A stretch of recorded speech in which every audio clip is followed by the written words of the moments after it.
Welcome, Humanities. He was the first to arrive. Thank you very much. Good morning. I'm Angela Wanyama, the DCC Chuka Sub-County, Chuka North. Karibuni nyumbani. Welcome, Madam Commissioner.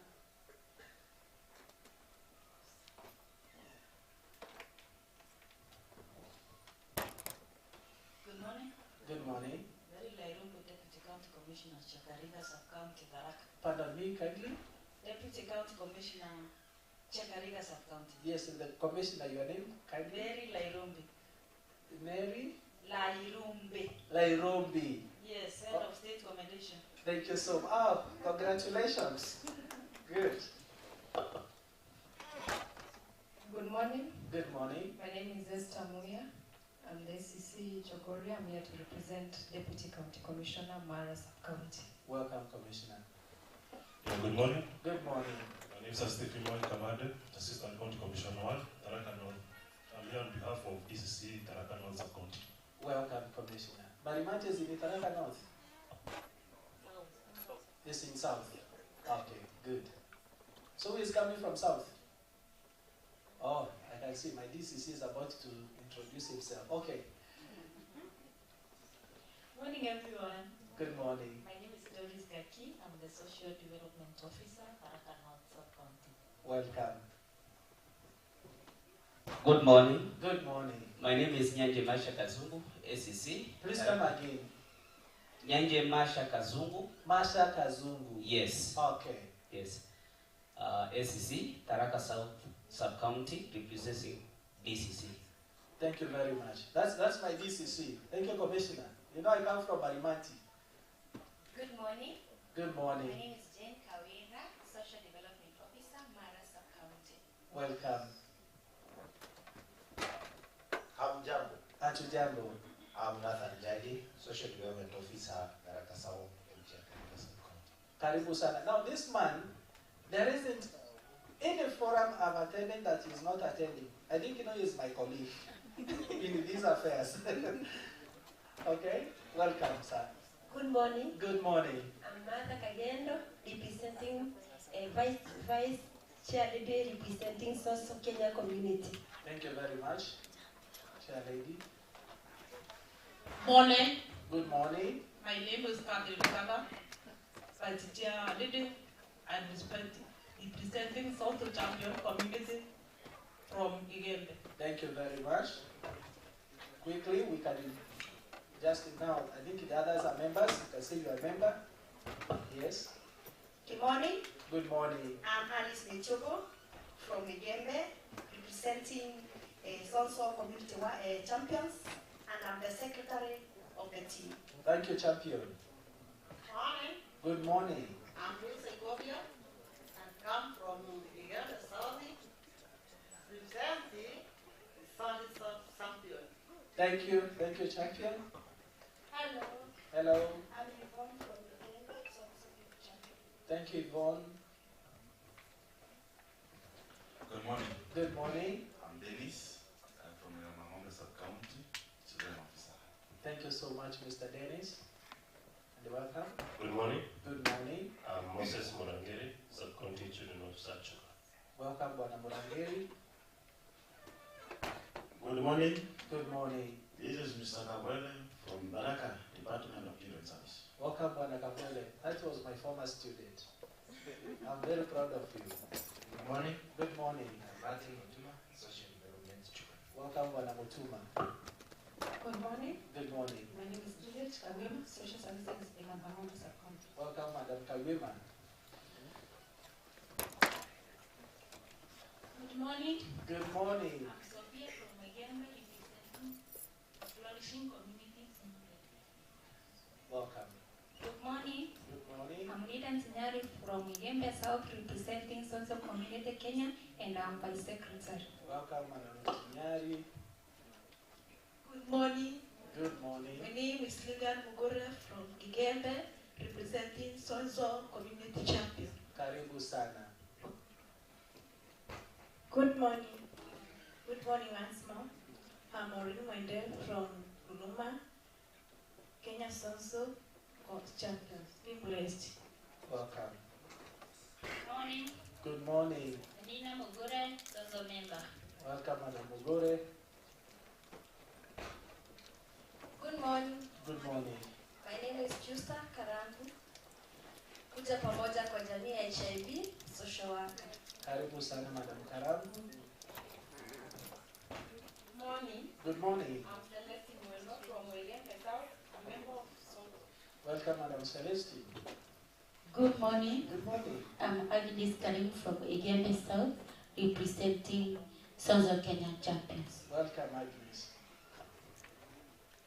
Hello everyone. Hello. I'm Yvonne Tinyari from Igembe South, representing Southern Champions. Karibu sana, Yvonne. Now, as others introduce themselves, I would just want to ask those that are far behind, we have a lot of spaces here. Please, you can come in front. These seats are not reserved for anyone. They are yours. So, feel comfortable and come forward.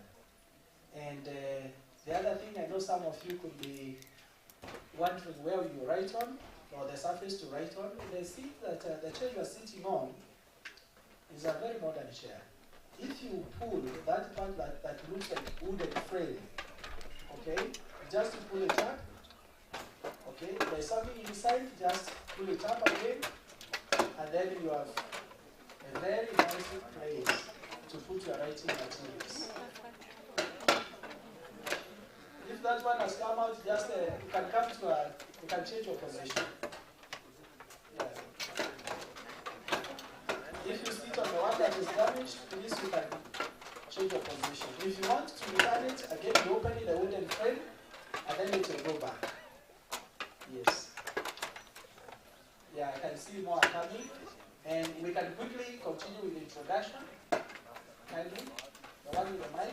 Good morning, everyone. Good morning, My madam. name is Pierina Guantai from an organization called Women on Reasons to Heal. Women? On Reasons to Heal. On the reasons to heal. Yes. Beautiful. In short, one net. Okay. Welcome.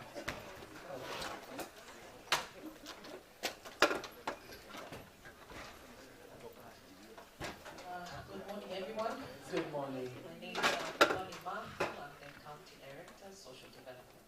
Welcome, Madam Gaboni. Now, before you even introduce yourself, today, Madam Gaboni, you can see the ideas that look like very little ideas, small ideas. You can see today it has come to fruition. Because I can tell you, she is one of the people that we attended with about is it needful to train government officers on this model? And she said it should have been done like yesterday. All right? And I'm sure where you are happy. Thank you so much. You can proceed. Good morning. Good morning. I'm Dennis Kanya, South Kenya. Welcome. Good morning. How are you? Fine. My name is Helen Mugani. I'm a student here pursuing psychology and I'm presenting Sons of Be Blessed. Wow, thank you so much. And yes. Good morning, everyone. Good morning. Emily Sandra is my name, a student here at university, pursuing bachelor's in psychology, and I'm in for attachment with Sons of Kenya. Thank you. Thank you so much. We will assess you this week. Good morning. Good morning. How are you? Fine. My name is Christine Katweli. I work with communities in Soto, Kenya. Karibuni. Thank you so much. Yeah, the others, I think, will introduce themselves. Apart from those, before starting introduces themselves, let's have the team behind them introduce. Or have you introduced yourselves? Not yet. Okay. Now I'm beginning to understand the protocol. Good morning. Good morning. My name is Kevin Moses. I work with Sozo Kenya as a program manager for the program that deals with street children. Thank you. Welcome. Good morning. I am Mogera Phineas, working with Sozo Kenya. Good morning, everyone. Freda Mokiro is my name, working with Sons of Kenya. Welcome. Good morning. Good morning. I'm Eric Morena, representing Sons of Kenya and a story. Asante sana, karibu. Good morning. Good morning. I'm Sandra Mbevi, from Big Time, Sons of Kenya. Welcome.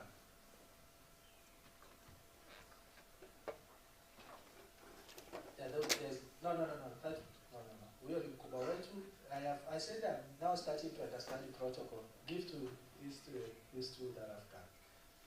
My friend over there, the CEO. Yes. Good morning. My name is Kelly Karimi. I'm the Chief Officer in charge of Children, Social Services and Gender in the county. Now, this is one lady whom I know as the biggest heart of being a mother. See, we all know C. Kelly. Yes, she's the one who collects those destitute, abandoned, abused children, and she takes care of them at her home. She has to walk day and night looking for resources to take care of those children. So, I'm very proud of you, Asante Sana. And she has a state commendation. Please mention them. You know, you are not given them so that you can keep them under the table. Let them shine, and they shine with you. I have to ask my colleague to help me know these things. Okay. I don't know how to introduce those, but I'm the HSC, both governments from the Ruto and the previous president. Even in the coming one, you also get another one. So you always getting these ones, even of bigger standards. Thank you. Congratulations. Yes. Good morning. Good morning. My name is Kinson Likundi, Chief Officer Administration in the County Government of Karakani. Welcome, and thank you so much for coming. Now let's have the director Sonzo. Or there's one who had not introduced himself. Karibu. Hamjambo. Hatujambo. Naitwa Washira, TCC Kasau. Welcome, Commissioner. So now okay. The hall is filling up. Good morning. Good morning. I'm Mr. Edwin Barasa, Assistant County Commissioner. Welcome, Commissioner. Now to Mr. Stanley. I know him. And I'm not to preempt him. Okay? Yes, good morning. Good morning. My name is Stanley Gitari, Country Director, Sons of Kenya. Welcome, Director. Now, ladies and gentlemen, at this juncture, though we have not interacted, but I've seen him on various media platforms. I know with us we have our county commissioner. So I would want us to, in the respect of his presence, to stand up, and then he's going to grant us permission to sit down, to introduce himself, and also say something about our training today, because we all belong to him, right? Yes, you know, county commissioner, that is the arm of the government, is here representing the president. So, welcome our county commissioner. You can come here, kindly come. Just come here. It's okay, it's okay.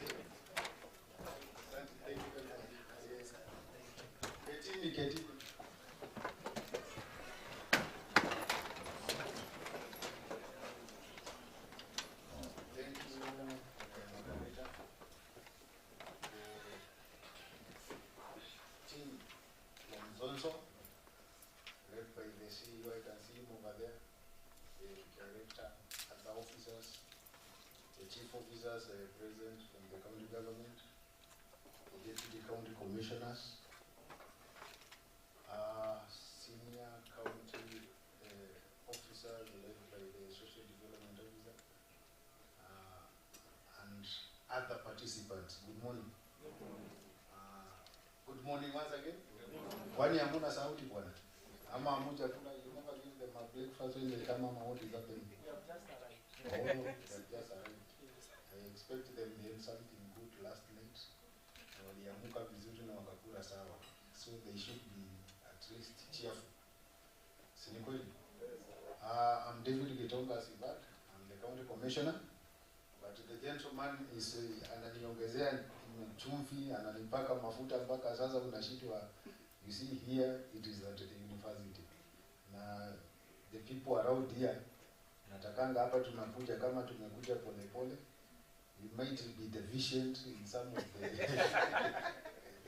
the facilities over here. So tutakangi wajue sana. So thank you very much. I'm happy to be with you today. I can say I was approached by Sonzo, and we we had previously talked to Gadoni about the need of this training. We know very well, as we're talking right now, we're having challenges mostly related to the issues that we'll be trained about today. We've been having the challenge of the street families. It is important that in Tharaka Nithi at the moment we cannot talk of a huge number of street families.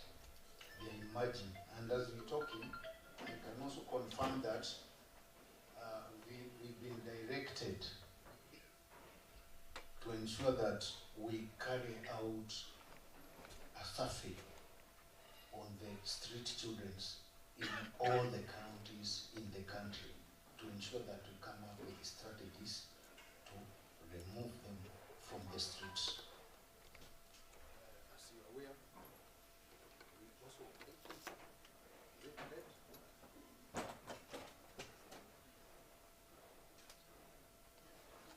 sound, please. It is come back.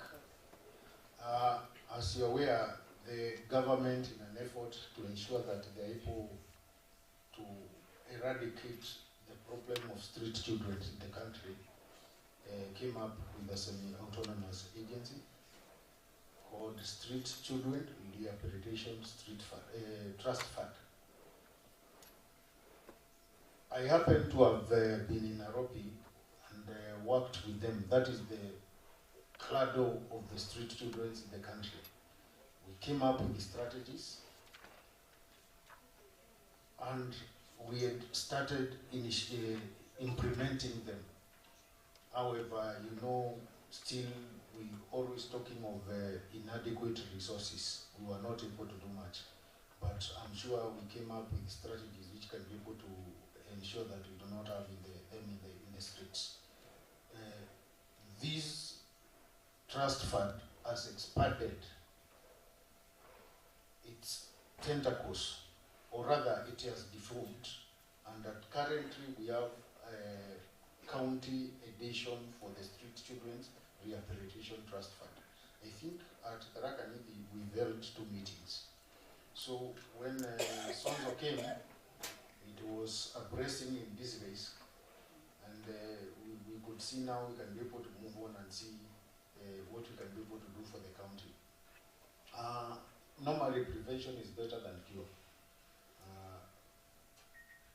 We talked to them, they gave us their model, and we're in agreement that before things become worse, we can be able to come up with strategies in which we can be able now to target the community at the local level, identify the drivers of charities that take the children to the streets, arrest the situation by building the capacities of the communities and the family. I think along the way somewhere we lost the grounds. In the past, the kid belonged to the family, the community, the family first and the community. So if you could find a kid not doing well, or even a student or any other person, you had the right to intervene. But with the changes in the culture and maybe the behaviors and some of the things like where we are, we've seen some, nowadays even it is difficult even to discipline your neighbor's kid, or even to tell him or her what he or she is doing is wrong. So I think if we can go back, and given the fact that in our community we still have the cultural practices, we have our traditions and we believe in them. You can remember just the other day we were at Mudambi celebrating the Mwembe Cultural Day. Very soon, the other day we had the Godi Cultural Festival, and we moved into, we call it Uragate, the main event. I think, is it next month? Next month, but on September. So, because we still have strong cultural practices, we believe in our traditions. It is possible that now we can be able to transform that to ensure that people to take care of our children. just the other day, I think last week, you are very much aware of what happened in our country. We know the Constitution gives us the right to demonstrate. You have every right to express yourself. To be precise, Article 37 of the Constitution. But we've come to realize that as much as we have the rights to picket, we also, others have right to economic and social welfare. Also, we have a right to a peaceful environment. And when we are trying to analyze some of these issues, we've come to realize in major towns like Nairobi, most of the people who led to the destruction of property were the street children. They were part and parcel. They are guns for hire. They don't care whatever you give them. Again, we're losing it as a community, as a country. We're losing it. Yeah, I might be having my grievances. They might be genuine. But I do not express them by creating violence or destroying property. We've forgotten that we have first the country to defend. Without Kenya, we cannot be able to live. If you look at the countries surrounding us, and I normally like giving the people the example of countries like Rwanda, Burundi, and Tanzanians. You'll find majority of the young people doing business in the country. And as we're talking, we have them in Ichuka. They are selling tea. They are moving about selling wire socks. You'll go to the saloons, the kinyozis. You'll find they are the ones who are working there. I got an interest and talked to some of them. And he's a young man. In fact, I have my own machine for shaving. And he's the one who repairs it. And he told me, where I go, we pay 350 shillings per day, per shave. If I shave one person, I get 40% of 350. That is 140 shillings. If I do 10 people, I have 1,400 per day. And I'll get that money at the end of the month. So at the end of the month, this man might be having even 50,000. Tax free. He's not paying for anything. Once he gets that money, immediately he moves back to Rwanda or Burundi. He's a millionaire. He'll do a lot of things. What we're saying, and I'm encouraging our young people, even that simple manual job, you can do it. Some of us have gone through it. Me, I used to do manual jobs. I was being paid 100 shillings with a degree. Did that stop me from becoming a county commissioner? I'm still aspiring. So we know there are challenges, the government is working on them, but we're requesting first, let us think about our country.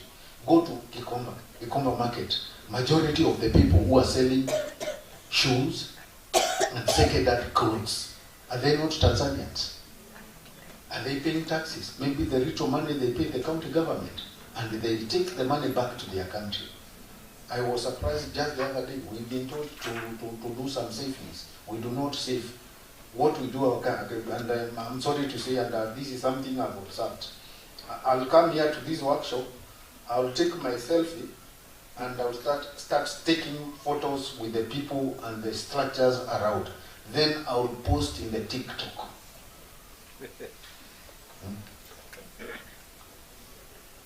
You look for the young man, or even people my age. I'm not young as you might think. I'm about to retire. You can get those positions. And you'll find, I've gone to maybe Kempinski, those big clubs, and we're taking the whiskeys and whatever. Those are the photos. We take the selfies with those big NSA and others, the most expensive wines and spirits. then we post there. Somebody is giving an impression of living a very expensive, very, very nice life, yet is not having that capacity. And you see now, you fall prey to that. Tunasema tafadhali. I would request you, live within your means. If those monies you take into maybe, and it is a culture, we're not saving, we just want to spend. When we retire, is the time now we realize that things are bad. We had a session somewhere, and we told we save 200 shillings per month for the NSSF. When you retire after 30, 40 years, you have 140,000. It might happen that most of us like men, you end up marrying the second wife.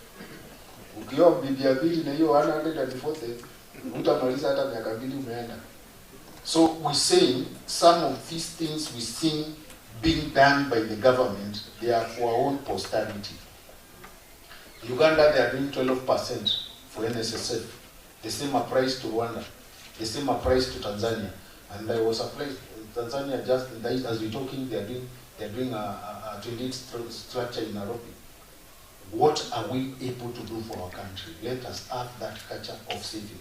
That one will help cater for ourselves. You might even be able to look after someone who is not in a capacity to assist himself. Like now, what we see in the community modeling, we can be able to support people around, we can be able to share so that we can live as a community and move together. The most important thing is to know that Kenya is our country, it is our father, it is our mother. Even if your mother is a madman or a mad woman or a thief or a witch, you cannot say he or she is not your father or your mother. So we have to be patriotic. Let us love our country. Let us take care of each and everyone, including the disadvantaged in the society, so that we can be able to move together. So I think whenever we see a lot of people and we have a lot to say, we feel like continuing. But that is not the issue today. Here we are here to learn. I request each and every one of you, after the training, you would want to see what we've learned here being applied to transform Tharaka Nithi County. I'm sure we do not have a lot of street to do, and we can work, ensure that before that challenge comes in, we have put adequate measures and we're able to sort out the challenge. Thank you very much. God bless you. And I think I take this opportunity now to officially declare the training session officially open. Thank you very much. Thank you so much. Thank you. Thank you. Now we can have this one. This is my turn. Thank you so much. Thank you so much, our esteemed County Commissioner. Thank you for those words of counsel and wisdom. Thank you indeed, and thank you for showing up to participate in this training. And that is a true indication of good leadership, where as a leader, you lead from the front. Many thanks. Wow. Okay, there's some crowding. Beautiful. Yeah, your opening remarks have touched her so much, and I want to believe she's not the only one.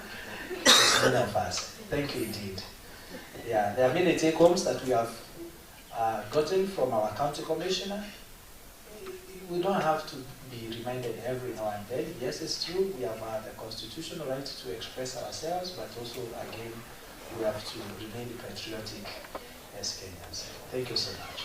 So at this point, I know that we are supposed to start with some entertainment from women who have been working with the Sonzo, and they were here entertaining us.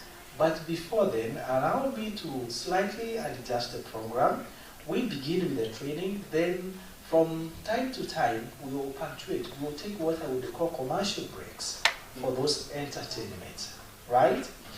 And our facilitator today, my Mzungu friend, who is actually, in color he is Mzungu, but the DNA is an African.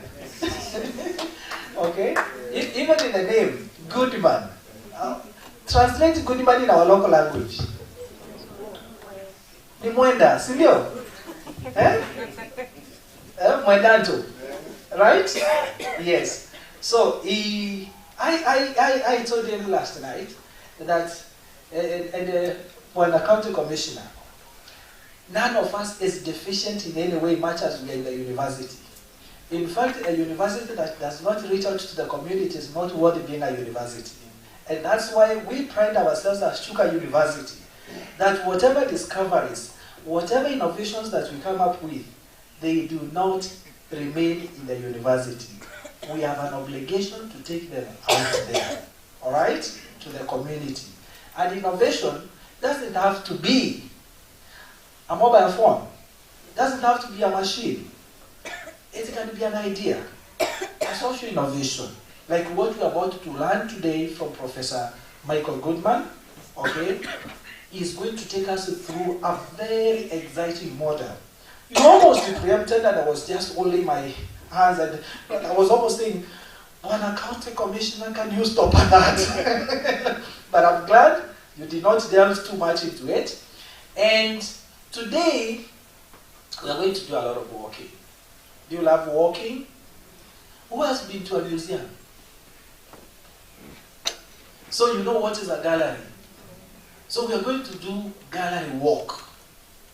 All right? We shall have gallery walks, and our facilitator is going to take us through those gallery walks. And I want to believe that not now. Yes, we are going to have the gallery walks. Okay, so be prepared to learn more within a very short time, maybe 20 minutes. You will have generated a lot of knowledge. Knowledge that we can, within 20 minutes, imagine. Knowledge that we can write volumes and volumes of books. That is what we are going to generate. So with those very many remarks, for those who came in after I introduced myself, I'm Professor Christopher Kiboro. I'm in charge of the Faculty of Humanities and Social Sciences as the Dean. So I'm the hosting faculty for this training. As I said, it's a joint training. It's a partnership between my faculty, which is basically Chuka University, and SOZO, Kenya, and the University of Texas Medical Branch. And as I said, the model that we're about to share is not a fiction. It is a model that is backed up by empirical data and the practice of a period of time, and we have found that it is working. Hence the reason for us to feel motivated to share this model with you. So at this juncture, allow me, okay, or help me to invite Professor Michael Goodman. And Dr. Agnes, you did not introduce yourself, but I know you are doing going up and down. Yes. Can you be introduced by Professor Michael Goodman, and then Professor Michael Good takes over the training? Now we get into the gist of things. Thank you so much. Just briefly, you take us through the gallery walk, or whatever walk you want to take us through. Feel welcome, my friend. Thank you so much.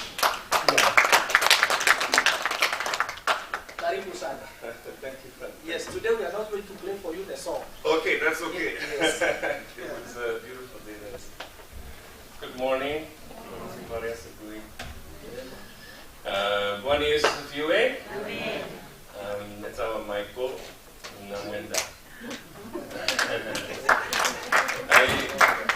I've been working and my heart has been in Kenya since 2012. And if I'm honest, I don't think I'm a very smart person. So you should know I'm not that smart. What I believe I do is I listen. And I learn from those who have something to teach me. And I believe today in these 2 days, we have something to learn together. We have things that we have learned from the communities where we work. Sorry, more coming. Sorry. The communities where we work, the children, the youth with whom we have worked. We've learned a lot from science and theories and research from all over the world. And we've listened to how do these come together. And the flourishing community model is a way of packaging and understanding how so much of a healthy community works together. What are the structures, what are the behaviors, what are the mindsets, what goes on outside of a community, inside of a community, inside of a person, to create the potential for a community to grow itself. So I have much to learn from you. I believe and hope that you have maybe something to gain from the wisdom and experience we have gathered in Meru County and from research across the world. This would not be possible without Dr. Agnes Magan. I met Dr. Agnes in 2017, and she was joining the work that we do in communities in Meru County. Do you want to say something? You want to say something? Come in, please. Yeah, please.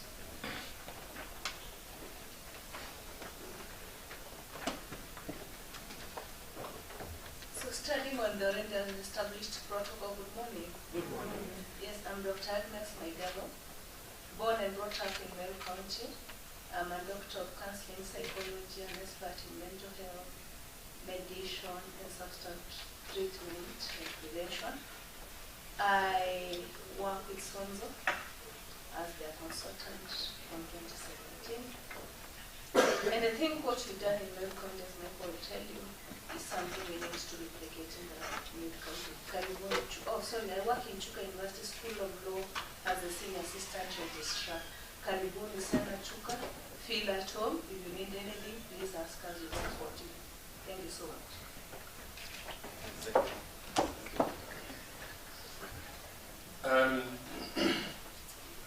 Yeah, so as I was saying, Dr. Agnes introduced us to Chuka University, introduced us to leaders within the university, including Professor Kiboro, and from there we have grown together. We've been listening and learning from each other along the way, and it's been exciting. As Prof. Kiboro has said, we want to do something called a gallery walk. Where's Christine? Yeah, can you take this down?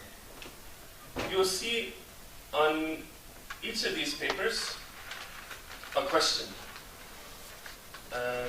When they are ready and we look through them, I'd like for you to split yourselves into about 4 different groups, one for each question. And what we're going to do is to take a few minutes with each question and write the answers we have for that question. We have markers. We have 4 colored markers. Yes. Yeah. So each group will get your own marker, and we'll know this is group 1 because maybe your color will be black. Group 2, maybe the color will be red, blue, and green or something. Yeah, green. So take the marker with you, and we'll spend about 5 minutes on each question. So the first question, you can see what are the signs that things are not well within a community. When you go to a community and you see, this is not going well, what do you see? Question 2, what are the characteristics of communities that you have enjoyed being a part of? Communities or groups, what is enjoyable for you about that? How would you describe what's going well within your own experience? Question 3, can you help me? Remember a time you took a risk to do something you believed was good and necessary? What inspired or encouraged you to take the risk? Have you taken a risk before? To do something that you believed in? Raise your hand if you've taken a risk before. Raise your hand if you've not ever taken a risk. I see no hands on the no risk. Maybe some were shy under the risk. So when you take a risk that's necessary, not that's crazy, but this has to be done and it's risky, what made that possible for you? And then 4? As an outsider, what tells you that a community is strong and growing? Yeah, so maybe the opposite of group 1. So group 1, you began, what tells you it's not going well? Group 4, question 4, What tells you it's going well? How do you know? What do you see? So, without further ado, I invite you to cluster yourselves in evenly, just as you want. Let me help you to cluster them. Yeah. This is how we are going to do. We want to divide ourselves into 2 groups, or 4 groups, or 4 clusters. We are going to count 1 to 4. So all those that will be number 1, they will form group 1. All those number 2, they will form group 2, like that. Okay? So where do I start? Let me start here. Madam? Karen. No, 3, 4. 1,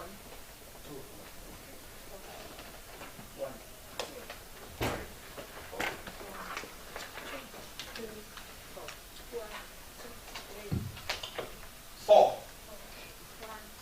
2,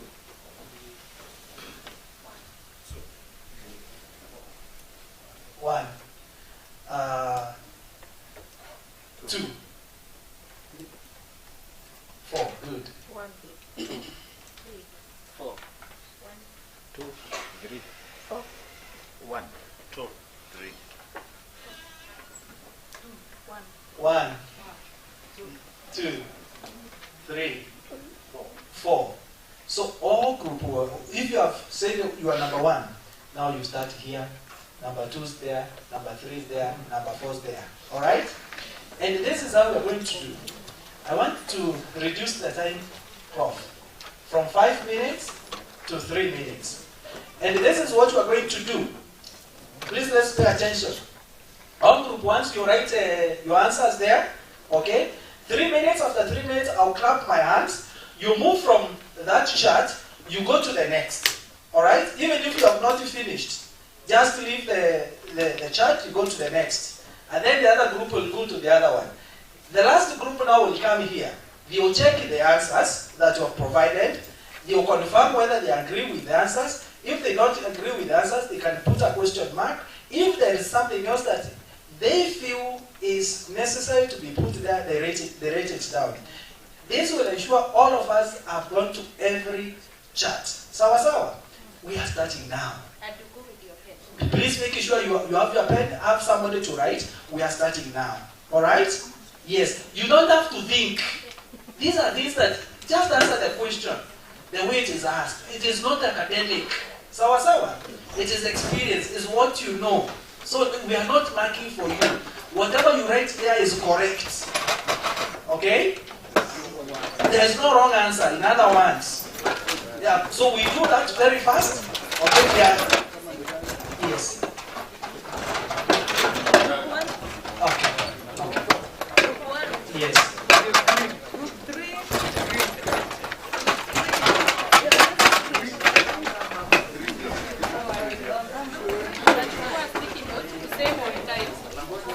So we'll come around.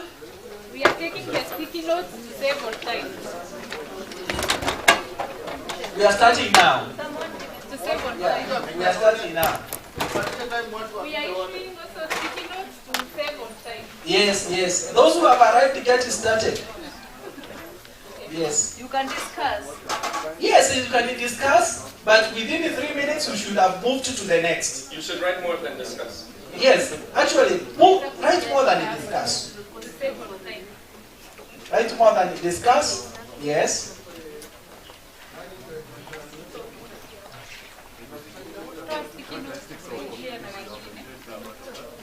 Chukua sticky note, unaweza kuwa ukiandika to save on time. Chukua sticky notes, andika to save on time. Don't wait for your pen moja. Andika kwa sticky notes, stick hapo to save on time.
So now, let's move to the next. Please, let's move to the next. Let's move to the next. It's okay. Just move to the next. Group 4 to come to number 1. Group 2 to go to number 4. Yes. Let's go to the next. Yes. Let's go to the next. Yeah. Group 4 Let's to go there. number 1. Yeah, the other group who can come this way. Yes. Group 2 to go to group 3 now. Group 4 to group 1. Group 4 to group 1. Group 4 to group 1. But make sure you go to every chart. Yes. So let's swap. Let's swap. You can go to any. You can go to any particular. The one that you have not done. Okay. The other ones now to go to the next. Group 3 go to 4. Yes. Group 3 songa pale Yes. Group 3 and the current. Group 3 and the 4.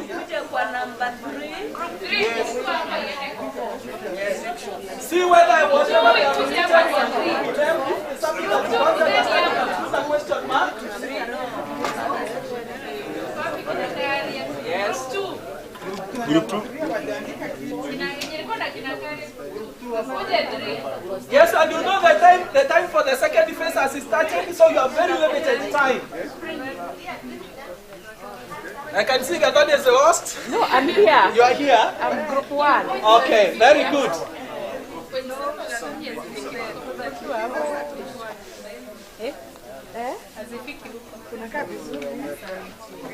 Good suited. Thank you. And you are Chogoria. Yes. Oh, but of course,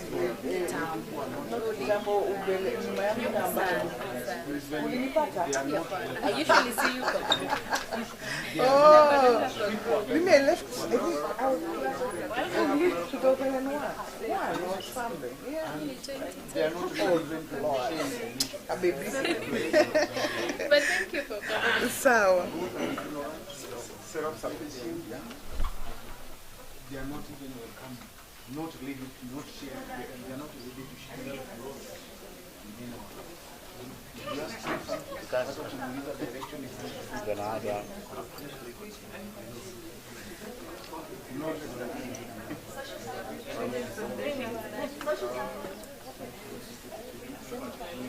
All right, time for the second phase is almost done. So once you hear my class, please you stop. You go to the next chart. And this is the time now. Please move. Move to the next chart. Yes. Yes. Move to the next chart. Those who are in number 4, you come to. So many just.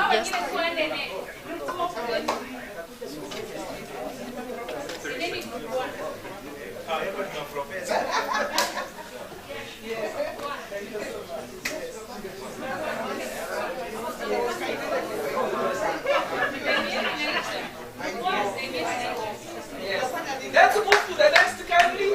I can see some people out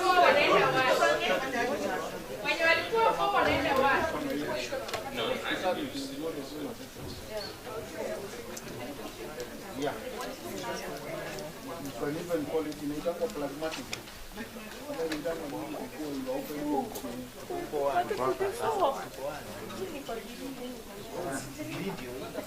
So the moment for the second round is almost done. It's almost over.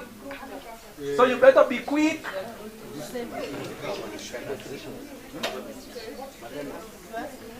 We said this doesn't require too much thinking. It's not an academic exam. Alright? Alright. Yes?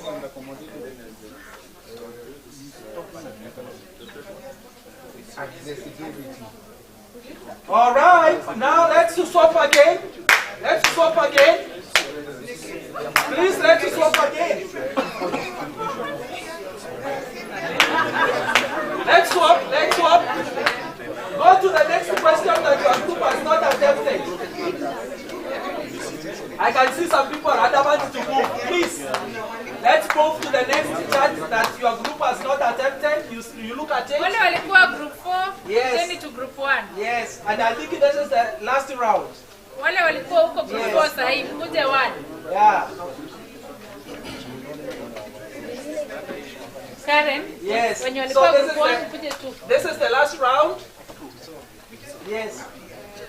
And as you look at that, making sure that you have read everything that the other members of the other group have written.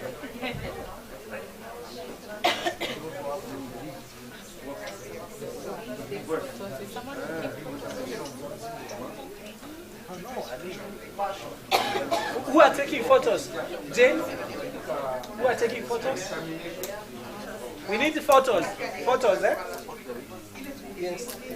Photos? We need photos for the group one. Yeah.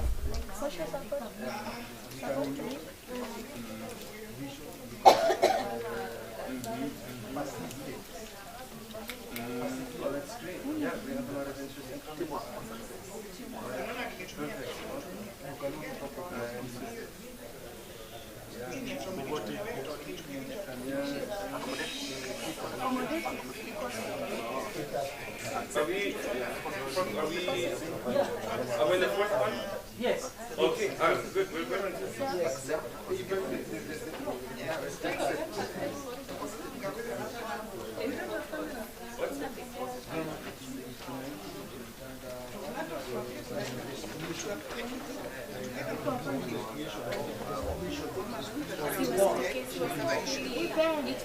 Wait, I'll tell you when to come out from your group. Stay in your group kindly.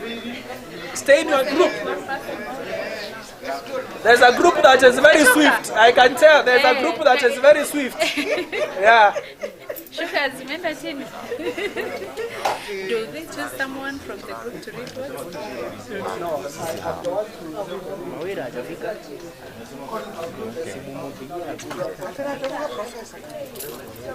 Oh, all right. I think now we can.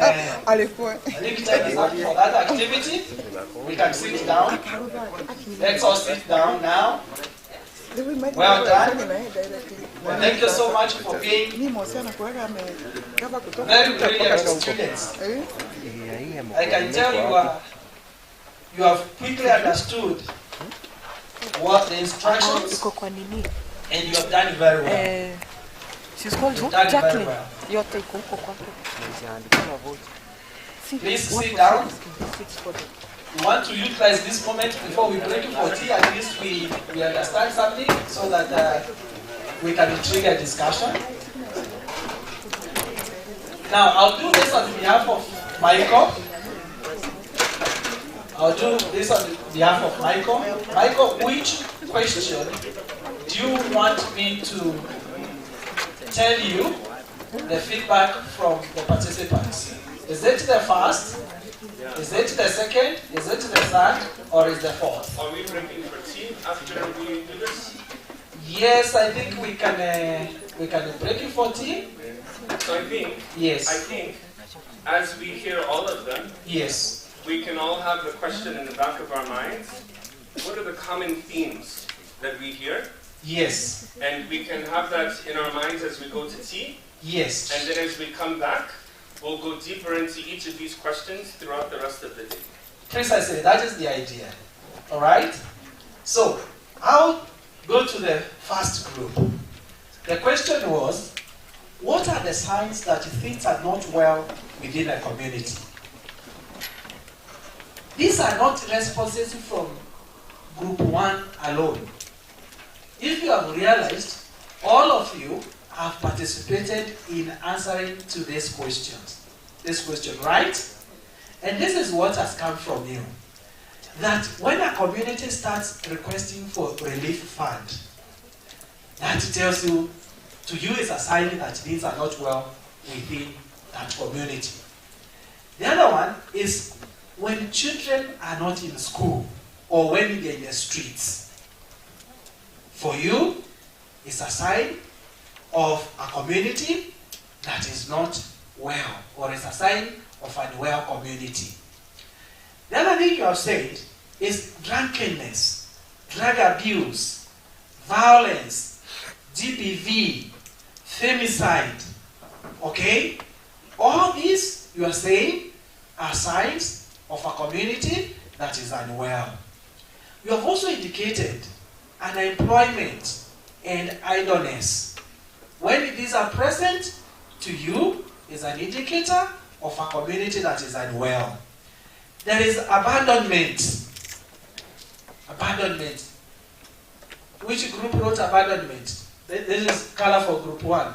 Is abandonment of a baggage, of children, abandonment in the social context. Kuachwa. Alright? Very good. Then robbery is another indicator, is a sign of a community that is unwell. This is what we have said. Violence, I think this is repeated here. Alright? Rude and ignorant. When you go to a community and everybody is talking to you like they have just arrived from hell. Right? Yes. Not welcoming, not flexible to changes. Have you ever been to a place and you feel you are not welcome? You feel that that community is not what? There's something wrong with it. Then it's suspicious of strangers, stroke newcomers. Where is that coming from? Who is that? What is he here for? You always are suspicious. Alright? Yes. Then early marriages. To you, this is a sign of a community that is unwell. Then there's conflict. Okay? Illiteracy, bad leadership, poverty, drug and substance. I think this one is repeated here. Okay? So the group that is asked that this color did not take time to read through what others had indicated there. Then status profiling. Okay? Those are very rich people. Those are very poor people. Those of this tribe. Those of this race. Those of this gender. These of this religion. Like that. Clan. All those kind of things. Then there is what? Demonstrations. Aha. You are true Kenyans, eh? Okay. The rape cases. Over dependency. I think this one is similar to this, the first one, right? Then there's kidnapping, broken families, all these to you. Okay, another one has added abductions. All these, this is what we have said, are characteristics of communities that are unwell. Did you hear what Professor Goodman said? Reflect, digest, so that when we come back, we ask ourselves, what is the common theme? Alright? So these are the responses, these are the answers you have provided to this question. We are going to put that into deep perspective when we come back from tea break. Thank you very much. Now to this other one. What are the characteristics of communities you have enjoyed being part of? You have enjoyed, you are happy being part and the parcel of that community. Hospitable, this is what we have said. A crime-free community. Mutual respect, that people respect each other. Peaceful, people live in peace. Educated, there are no cases of people who have not gone to school. Open communication, there are no clandestine meetings. People are free to engage with one another. Then, wealthy community, meaning that the incidence of poverty is low. Cultural heritage, where people feel they appreciate their culture. Alright? They don't condemn it. They don't degrade it. They appreciate it. Active charity. People are willing, they are altruistic, they are willing to share, they are willing to contribute to a worthy cause. Good leaders, this is what we have said. Openness, okay? Accessibility, that the community is accessible. Equal distribution of infrastructure, resources. There's no discrimination, there's equity. social support, that whenever there are problems, people can come together collectively and support each other. All right? Teamwork. Okay? There's positive criticism that people are able to tell each other in a careful manner, hey, I think if we do this, then this is the outcome, in a respective manner. Then, this one is what? Love, eh? Lovely. Oh, lovely. Lively. Well, what that means, I don't know. Lively. Then there's equity. There is friendly, welcoming, safe and secure. Okay? Self-sufficient. That you don't have to keep on depending from external, support. Not corrupt. And you have seen there's a community that has development, right? So, according to you, these are the characteristics of communities you have enjoyed being part of. You have enjoyed being part? Do we have that community? Perhaps it's a question we shall answer after tea. Now, the other question is, remember, a time you took a risk to do something you believed was good or necessary. What inspired or encouraged you to take the risk? And these are your responses. You've said faith. Okay? That was the motivation. This is what inspired you to take the risk. Hope. Hope. Alright? Then the profit. Oh. You're making some gain out of it. Passion. Okay? That you are very passionate about it. Self-growth. Perhaps you saw an opportunity for you to grow. Then empathy. Where you identify with the situation of other people. Forgiven. What does this mean? The group members? Well, here we'll put a question mark. Courage. That you are driven to take the risk by courage. Then determination. Vision. Perseverance. Experience. Responsiveness. The circumstances that it was by sheer circumstance that you decided to take the risk. Then the confidence. You are full of yourself. And you believe in yourself. And you decided, I want to go forth. Right? Very good. Those are your responses. Now, finally, the other question is, as an outsider, what tells you that a community is strong and growing? As an outsider now, what are the indicators that a community is strong and growing? And this is what you have said. When they are welcoming or giving warm receptions. The other one is when they are well organized. Well organized.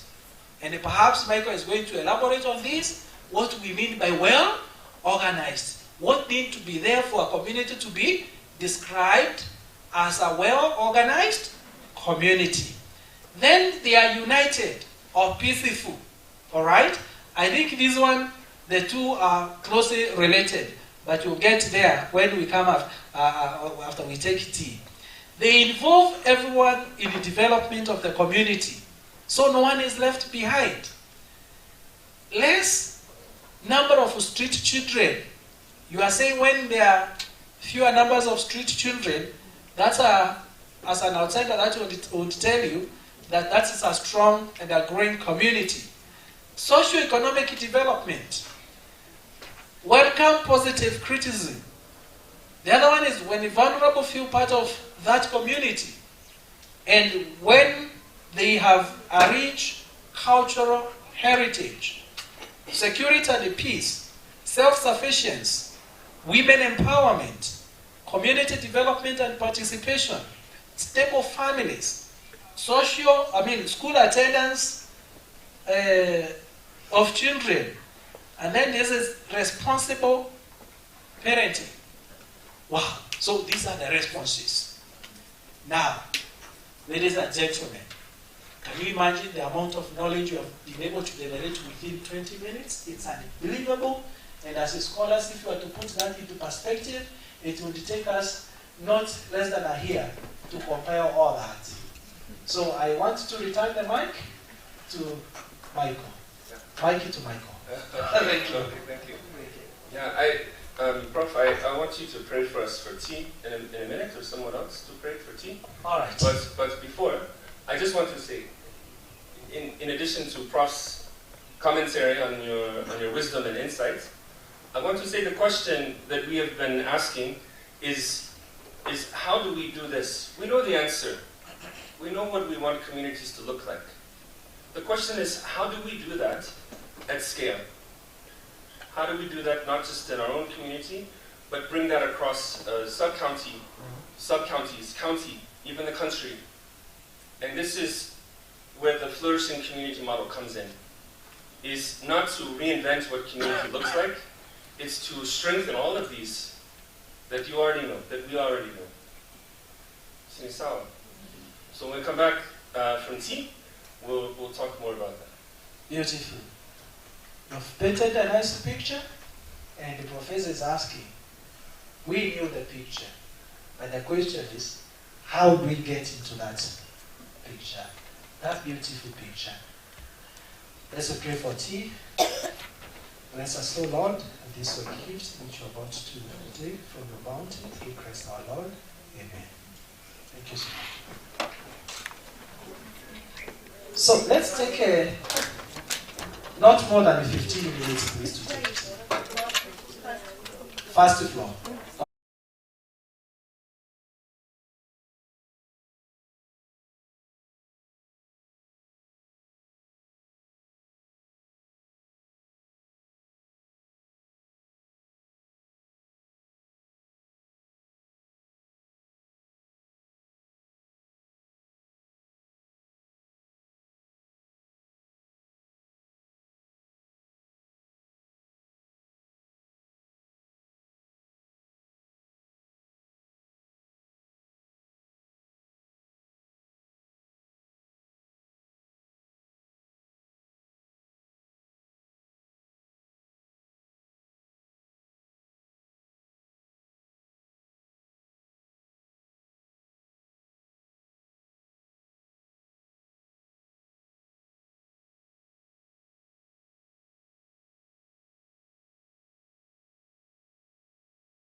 We say leadership for young people is not for tomorrow, it is for now.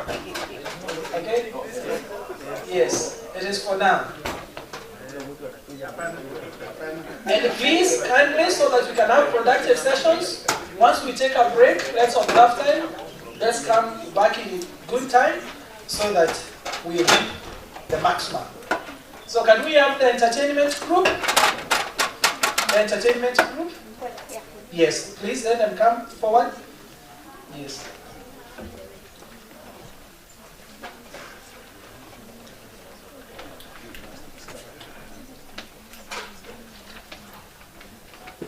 Will you give the mic?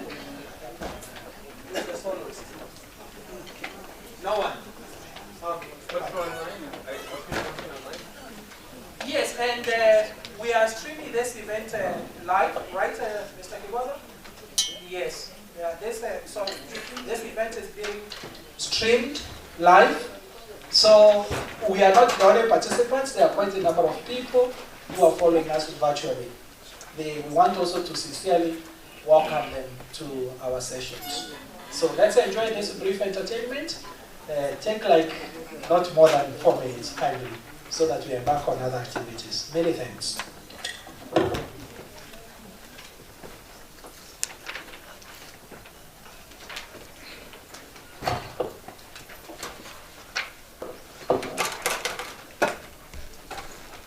On stage, Sozo Kenya champions, ready to present to you IFCM Choral. Sit back, relax, and enjoy. Welcome. Oh, my darkest star, who has cast my star?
I honestly believe they deserve more than that. Let's give them out. Classic clap. Yes, this is a message of appreciation and a testimony of what SOLZO have been doing with the communities. And this is not just for public relations. Actually, we are the team from Chuka University that visited where they are working, and we were amazed by the good things that they are doing to the communities there. And I think this is a call for all of us, especially for those even our children, that we provide a safe place for them. So this is incredibly good, and I think this is what we need to do for the rest of humanity. So thank you so much for that chorus. I think it was quite a moving chorus. Thank you indeed. So at this point, I call you Professor to come and invite the director, SOLZO, but very briefly so that we don't encroach into our time to train us. Thank you.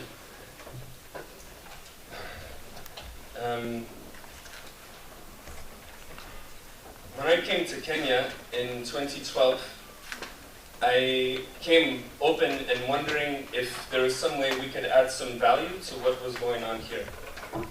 And Stanley, we met at that time. Please come up and share something. I think at that time neither of us knew the journey we were going on. But when you make yourself available for the journey, you can go very far. So Stanley, please introduce yourself and help us into this. Okay, thank you very much, Dr. Michael Bunman. Good morning. Yeah, my name is Stanley Gitari. As Michael has said, around 2011, 2010, I was working in Mount Methodist Hospital as a community health coordinator. And I began to see in our town for the first time a lot of children sleeping on the verandas, begging money. You go to the supermarket, you see 3, 4 children, they are all sniffing glue, and they're asking for 10 shillings, asking people to buy them tea. And when I went to the hospital, I was wondering what is it that we can be able to do for these children. And I remember thinking, contacting our church there, our Methodist Church, to see whether there is something they could do for these children on the street. I thought maybe they can cook a hot meal, lunch, and provide for these children. And so 2012, by God's grace, our guardian angel just visited the hospital. And he happened to come to my community health department. And I told him, Michael, I have been thinking very seriously about these children living on the street. And I'm wondering, what's it that we can be able to do for these children?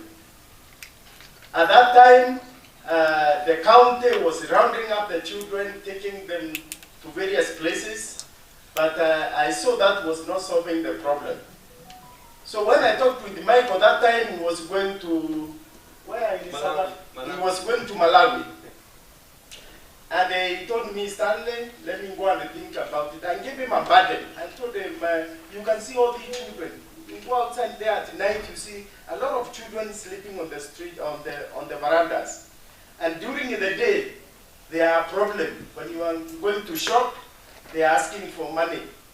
And so he told me, I'm going to think about it.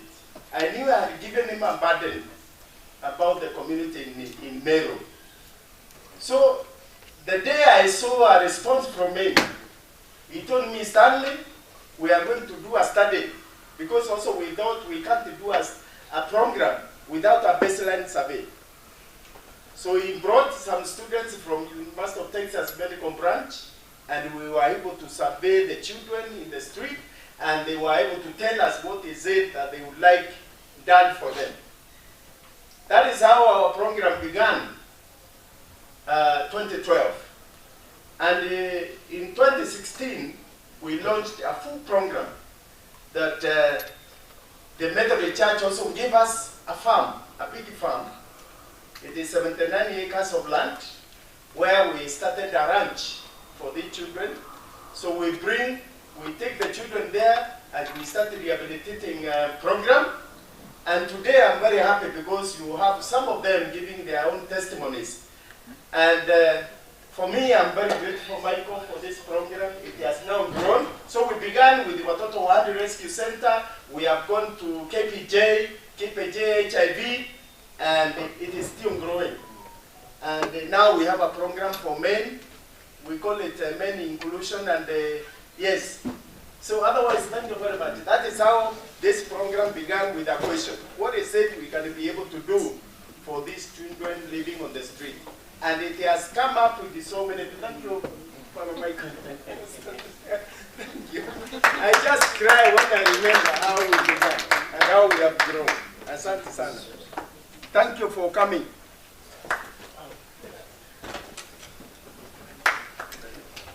It was the courage to ask a hard question that began this effort, as Tanya said.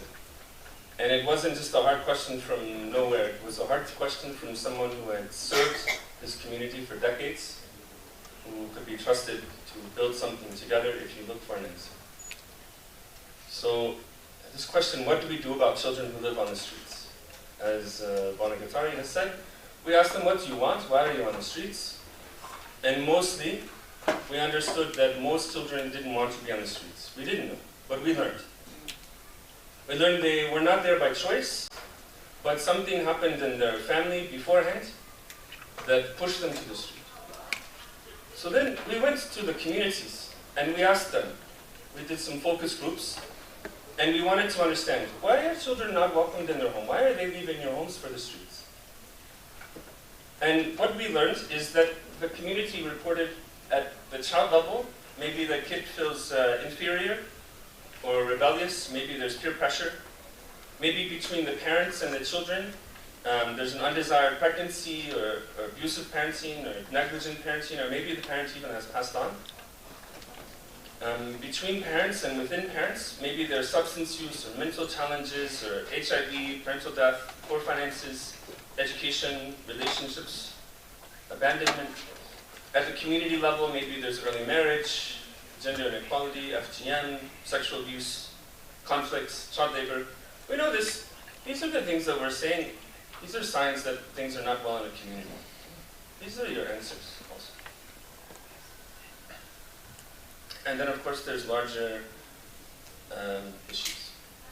My peers in research had only listened to children when writing their peer-reviewed articles. So all that science knew was that the children are reporting this and this and this for why they're on the streets.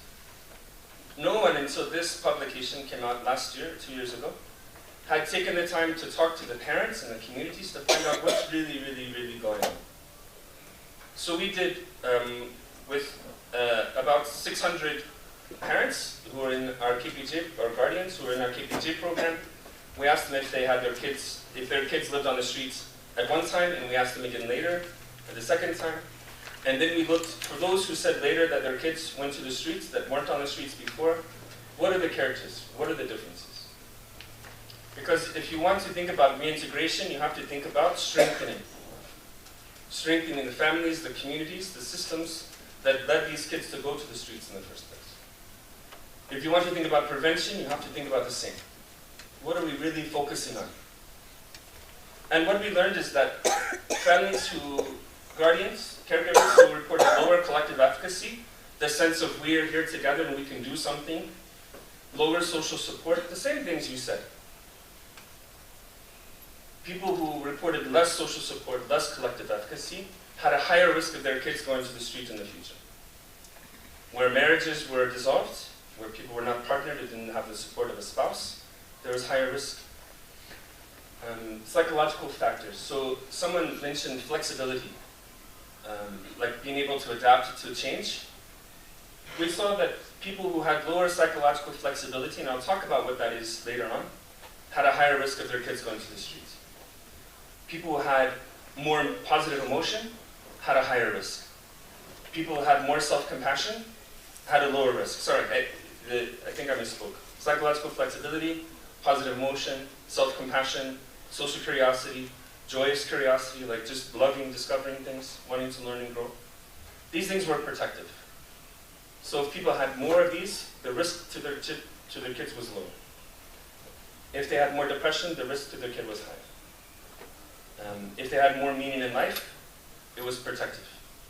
So these are psychological factors that made it into the model, but also they're on what you wrote up, the type of community, type of group you like to be a part of.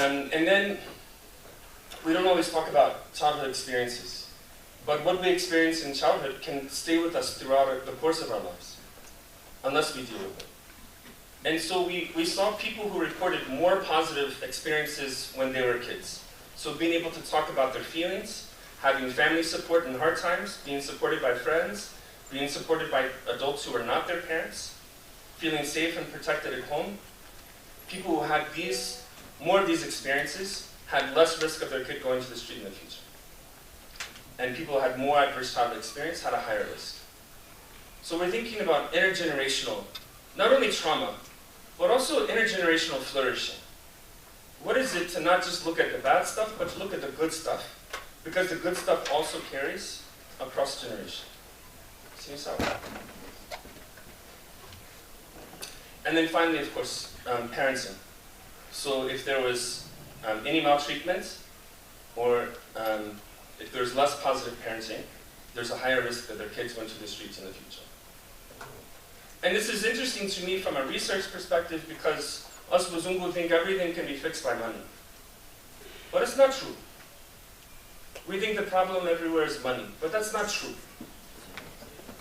Because what we saw is that income, wealth, food insecurity did not predict the risk of a kid going to the streets as much as social elements, psychological elements, childhood experiences, and positive parenting behaviors. So we can't just pay our way out of these challenges. We have to build communities where people have better mental health, better social support and connectedness, better parenting behaviors. And this accrues over generations. I'm not saying income and wealth are not important. I'm saying they're not the primary answer, according to our data. And I would love to be proved wrong, so I've challenged my peers in the global research community, prove me wrong. But these are the data we have. Then we looked at the villages. So we excluded everyone who said that they had a kid on the street. And we looked within their village at the average depression, psychosocial economic factors. And what we saw is, if you see here, these, of the 20 villages we had, 5 villages had 50%, had half of the cases of kids who went to the street over that time. And we wanted to know, what's the difference in these 5 compared to these 15? And of course we looked at income and wealth, and food insecurity and water insecurity, and those were not significantly, there was some difference, but not at a statistically significant level. What was very interesting to me, because if you know anything about stats, often you need a large sample size to get a good p-value, to say this is statistically different. But we did not need a large sample to see that depression was higher in the communities that had a higher risk of their kids going to the street. Everyone else's depression impacts the development of my child.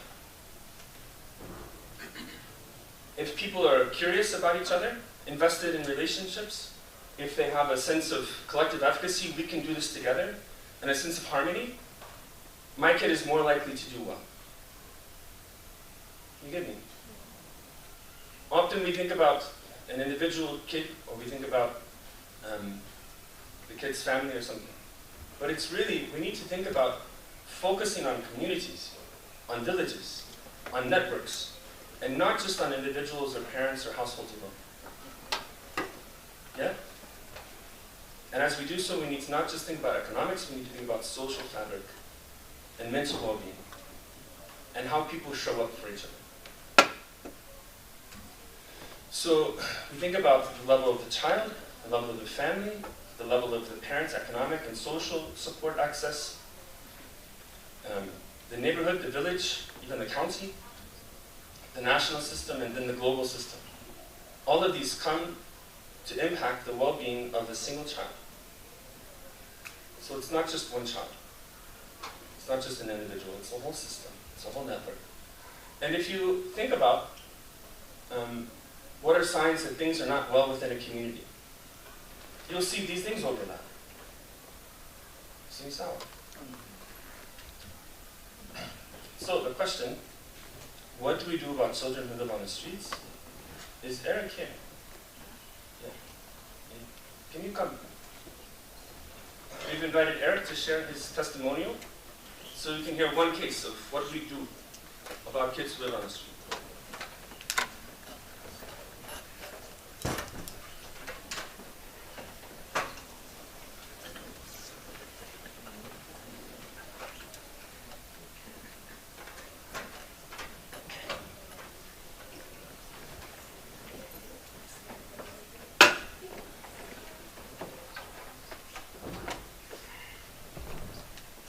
Good morning. Is it morning or afternoon? It's still morning. So, tatumia lugha ya Kiswahili. Sawa, nashama kupitia.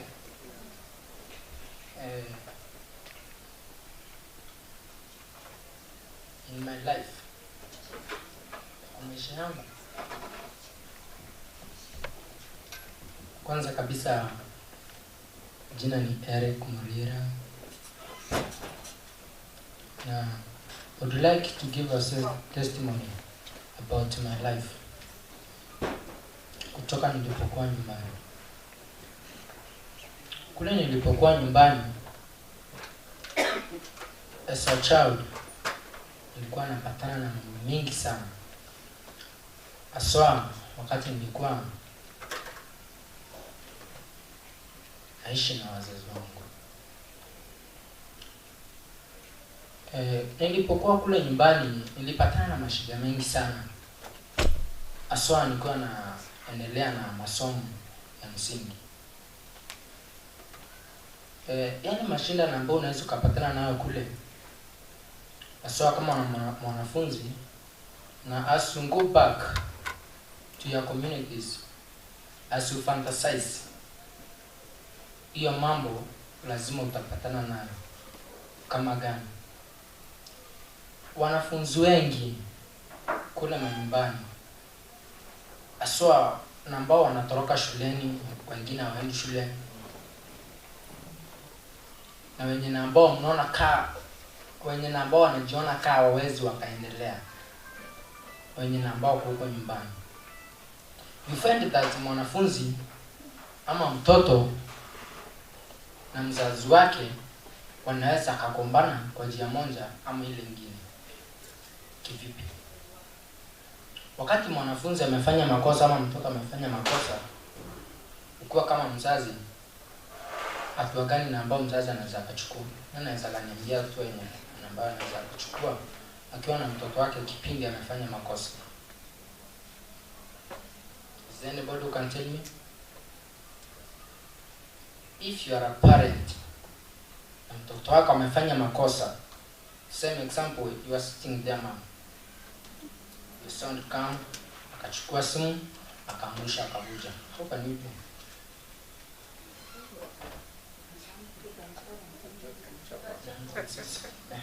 How can you do?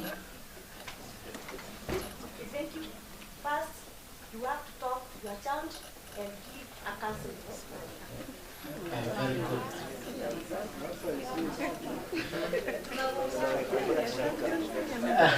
Anasema tunagonga. Is there no different answer? So, it's very correct. Wale wazazi wengi,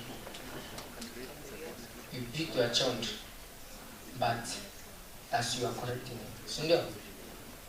So in my life, I met with such problems. Nafanya makosa na bibiwa, but singine unapata adhabu ni kali. Ukiwa kama mwanafunzi, this is what you call peer pressure. Inakuwa nyingi sana ndani yako. Na ndio mimi kitu kama hili nitokea kule nyumbani. Kipindi nafanya makosa na bibiwa sana. Ikanikosi mimi kutoroka nyumbani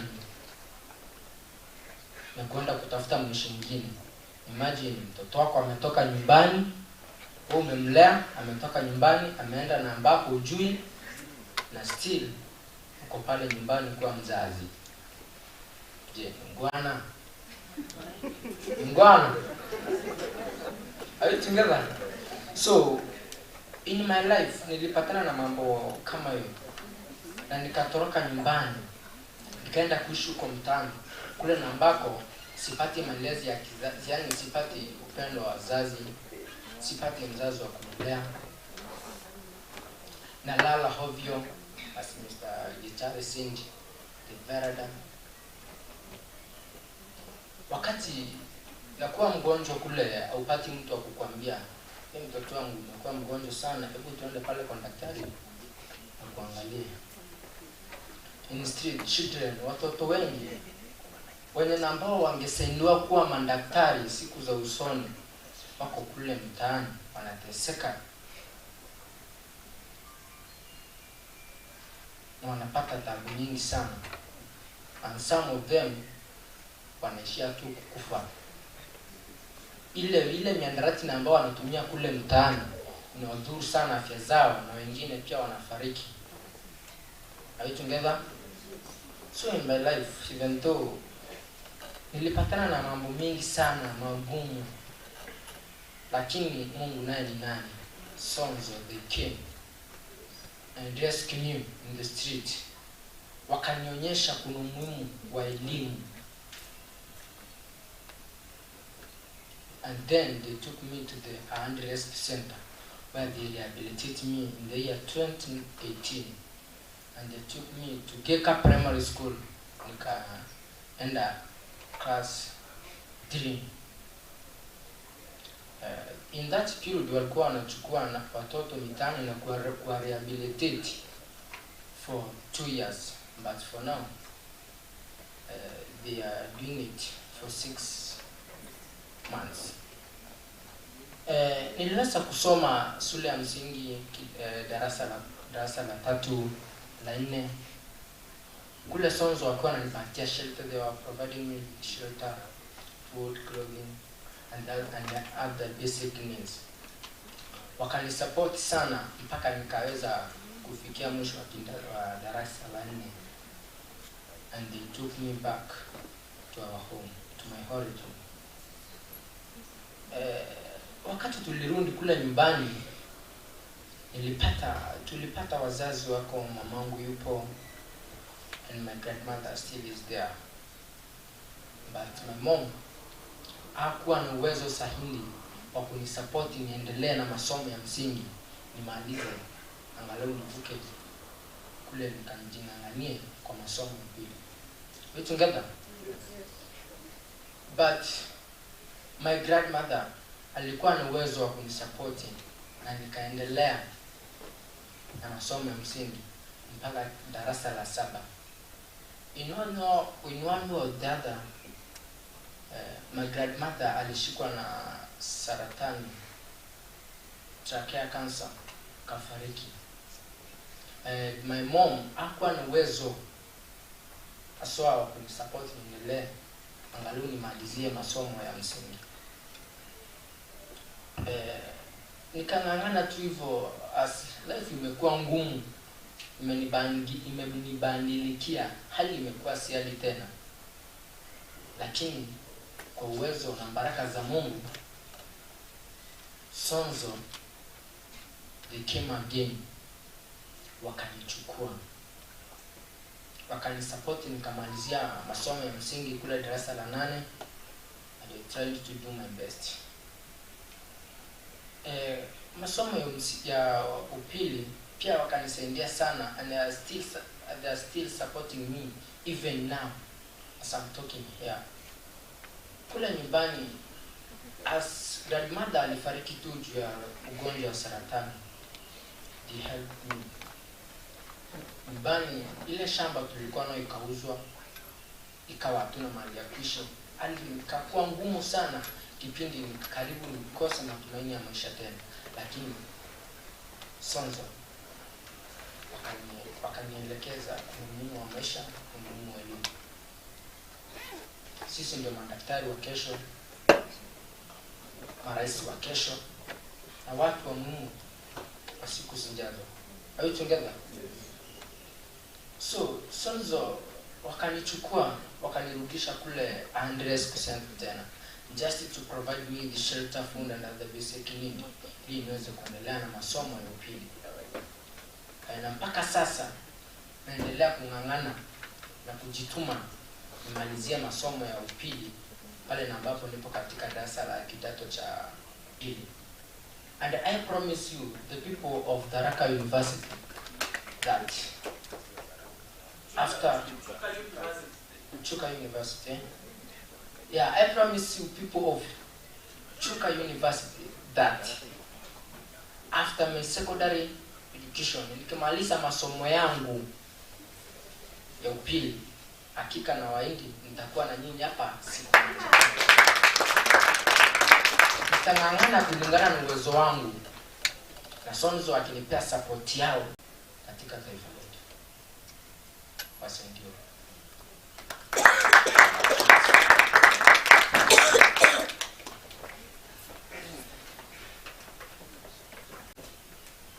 We said something about taking a risk earlier. Sometimes it's a risk to tell your story. Can we appreciate Eric again?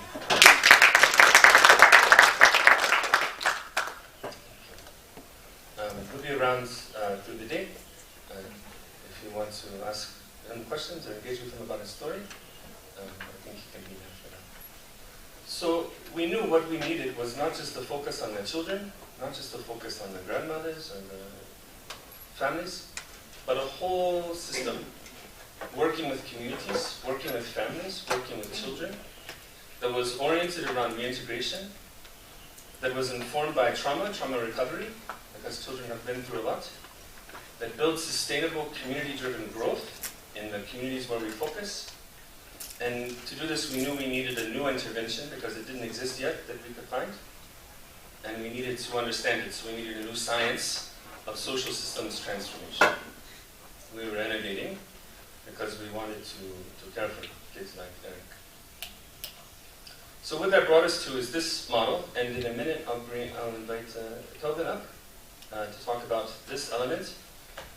You've heard about the Watoto Wahali Rescue Center. The staff of the ARC, some of whom are here, are oriented around developing trust rapport with kids on the street, figuring out what's going on with them, what they want to do, where they want to go, and then working to make that possible.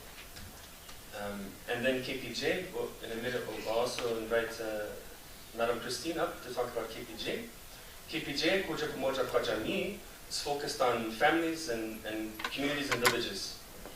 And she'll talk about what that is, and then we'll unpack it a little bit more. But the idea is to build up socio-ecological support for children who are trying to reintegrate. So, Mr. Kelvin, can you come, please?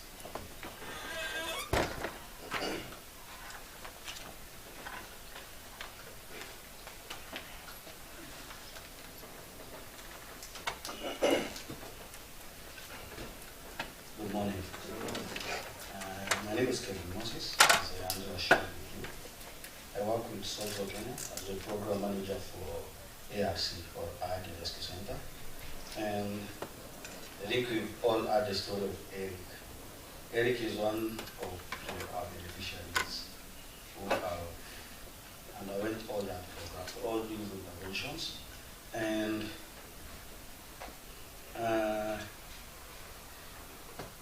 for us to have such success stories and sometimes also relapse cases, we have a very clear model that we use. For us as an organization, our bigger picture is so much to see these children back in the community and back in a very sustainable community where they have these children for a longer period of time until they transition to other phases of their life. And as an organization, we will not only work so much in taking back those or integrating those children back in the family, but we work so much in preventing more children from coming to the community or to the streets. So that's why we have a 4R+P intervention. So allow me to take you through the whole intervention so that at least you can understand how we do it, how we best do what we do. So I'll start with the first one, which is rescue. Sons of Kenya is an local NGO, which are currently known as PBOs, and we are registered to work in 5 communities, which are Meru, Darakanidi, Laikipia, Isiolo, and Embu. Currently, we are majoring so much in Meru, but we have foreseen our interventions coming to Darakanidi so that we can be able to support even children and prevent more children from this place going to or migrating to the streets. So how do we do what we do? The first one, like Mr. Gitari shared, back in 2012, it's a responsibility of the state to ensure every child is enjoying his or her own rights, which includes school, education, care and protection, all those ones. But in one or another, they end up in the streets. And sometimes the state tries to have them back, road them up, and take them back to their family or any other institution. But for us, how we best do what we do, we first start with our first intervention is rescue. Whereby the first one is building rapport with children who live in the streets. For me and all the organization can tell this is one of the critical intervention. Because as we all know, I believe in one or another we've had interaction with those children who in one or another find themselves in the streets.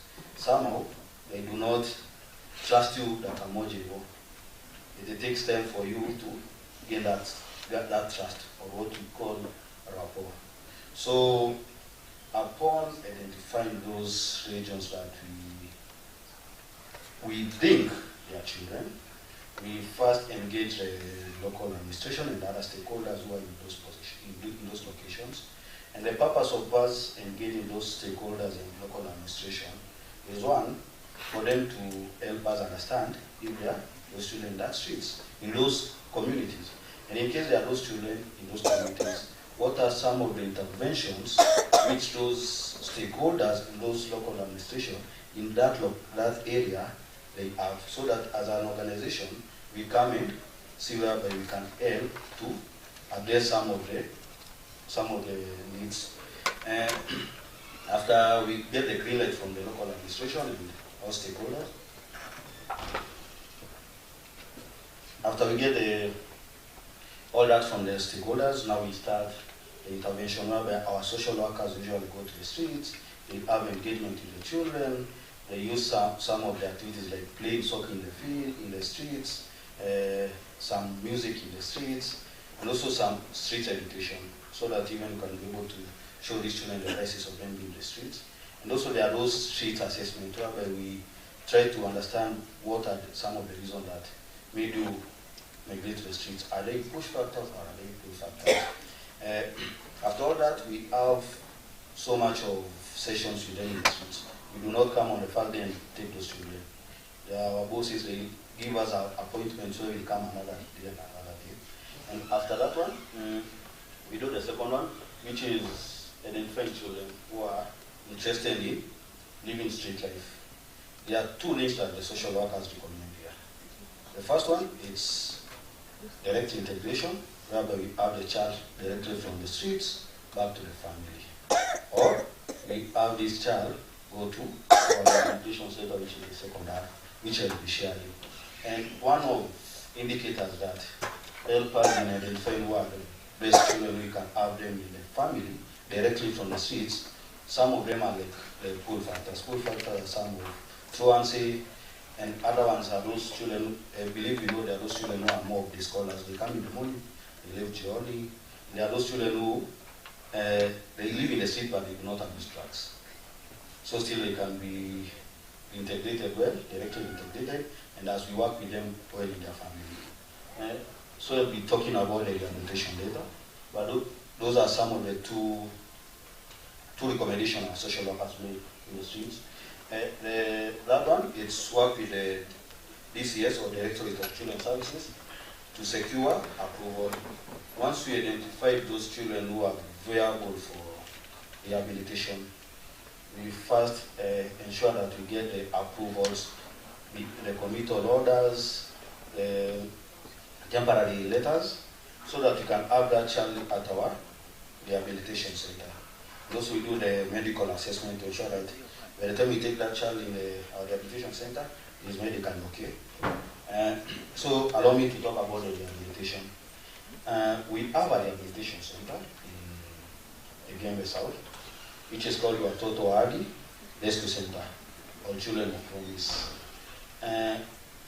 For us, we provide temporary shelter, stimulation, and support for the child.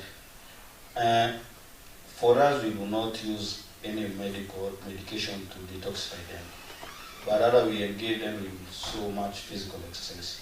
Once we have this cohort of children at our rehabilitation center, we start now engaging them in physical exercise. We engage them in other life skills so that at least in physical exercise they can be able to sweat out those intoxications out from their body. So for those at least two weeks or 3 weeks, we have so much physical exercise. Our social workers are there playing with them. Our other support staff are there supporting such. And after that one, now that's when we start the case management. We now start the case management for the integration. Because the bigger picture of us to do all this is to integrate these children. And that's when now we have seeds of substance, learning coping, pro-social, group and individual. So we have a counselor or psychosocial support staff who support us. A link from the last slide, Michael was showing. These children, when they come, or even what Eric was sharing, they have faced a lot of trauma. They have felt neglected. They have felt abused in the streets. They have faced all sorts of trauma. So we have them there. We do all those psychosocial supports, either in individual bits and group bits. Some in group bits, there are some of traumas that they face as a group when in the streets. And thereafter we form a new role, which is new role of social identity as children of promise. They are all our children. They are all our children at our Toto Adi. And each and every staff of SOZO, we work so much in ensuring that this child feel the love, that this child was missing when he was in the streets. I know we see them in the street, they are begging, so we show them, we love them. And they believe that's why some would ask how we do it in 6 months, and not the 2 years that we used to do. Because the moment you have those 6 months, there's no availability of drugs, the child has detoxified, the child will be comfortable sharing with me, you see, because we've had that rapport building from the streets to rehabilitation. We've been so informal to them.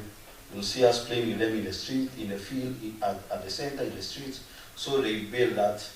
Just by showing them love, we can be able to do all that. Another one for the rehabilitation. I think you've heard of KPJs, Kuja Pamoja kwa Jamii. Most of these groups are formed at the rehabilitation unit, whereby upon getting this child and going with him or her in the family, we welcome that parent to invite other parents. Because as we all know, we are practitioners, we practice mostly our matters to these children. Any factor that is affecting this one child is not only affecting that one child in that community, but a larger number of children within that community. So we welcome those parents to invite other parents to form a social group, which Christine will be sharing later about those groups that they form. And those groups are part of preventing more children. Because in case this child left the street because of poverty, it's not only that family that is facing that poverty, but also those other families. So Christine will be sharing more about the Kuja Pamoja kwa Jamii. So we head to the integration part. Integration part, we transfer the child and the care to identified family member when possible. When possible, meaning there are 2 things that can happen after rehabilitation. Either we unify that child. Unification is whereby if this child was living with the father or the grandmother, allow me to use the case of Eric. If Eric was using with that grandmother, we take him back to the grandmother. That's more of unification. And if we have this, we saw that that grandmother cannot be able to well take care of this child, we find an alternative family to take care of this child. So that is more placement. So that when within those 6 months we start preparing the children for integration, we prepare the family so that they can welcome back the child. And also during the rehabilitation, we were also working in the schools. We have this child go back to school or even transfer to polytechnics. There are those children who, for example, Shadrach and Joseph will be sharing their story. We place them in polytechnics whereby they gain those skills because in one or another they dropped out of school and a bit for a longer period of time. And also we provide an ongoing follow-up to identify and rectify challenges. We have at least 18 months of doing the follow-ups. We follow up with the local administration, we follow up with the DCS, we follow up with the schools and also the parents to see the progress of this child that we were able to place back to the family. So the fourth one, the resocialization. The socialization is more of making the community and learn what they perceive these children. In the street, they take these children as, allow me to use this word, the chokoras, the commandos. So we have interventions that we have to make them and learn and respect these children and allow them to enjoy their rights. So, like, for example, last month, June, we had Day of the African Child. We usually take all our children to join other children during Day of the African Child celebration or World Day Against All Labor. Also, we have interventions whereby we do our sister programs. The community is taught do those prevention. They'll prevent more children. That's even more part of the socialization. So, and the other one is the develop connection with family members. During that period of trying to bring back that family that had broken. I know, like for the DCS, parents have that fear and when the children run to the streets, some of that relationships tend to break. So we try and see how we can bring back that unity between the children and the parents. So the other one is prevention. Prevention is whereby grouping in those parents, they're able to identify their own problem, do those communities, those groups coming together. And as we all know, the community are the ones who have their own solution. We as Sonso cannot have other solutions. But for them, they have that solution of their own problem as to why children are coming.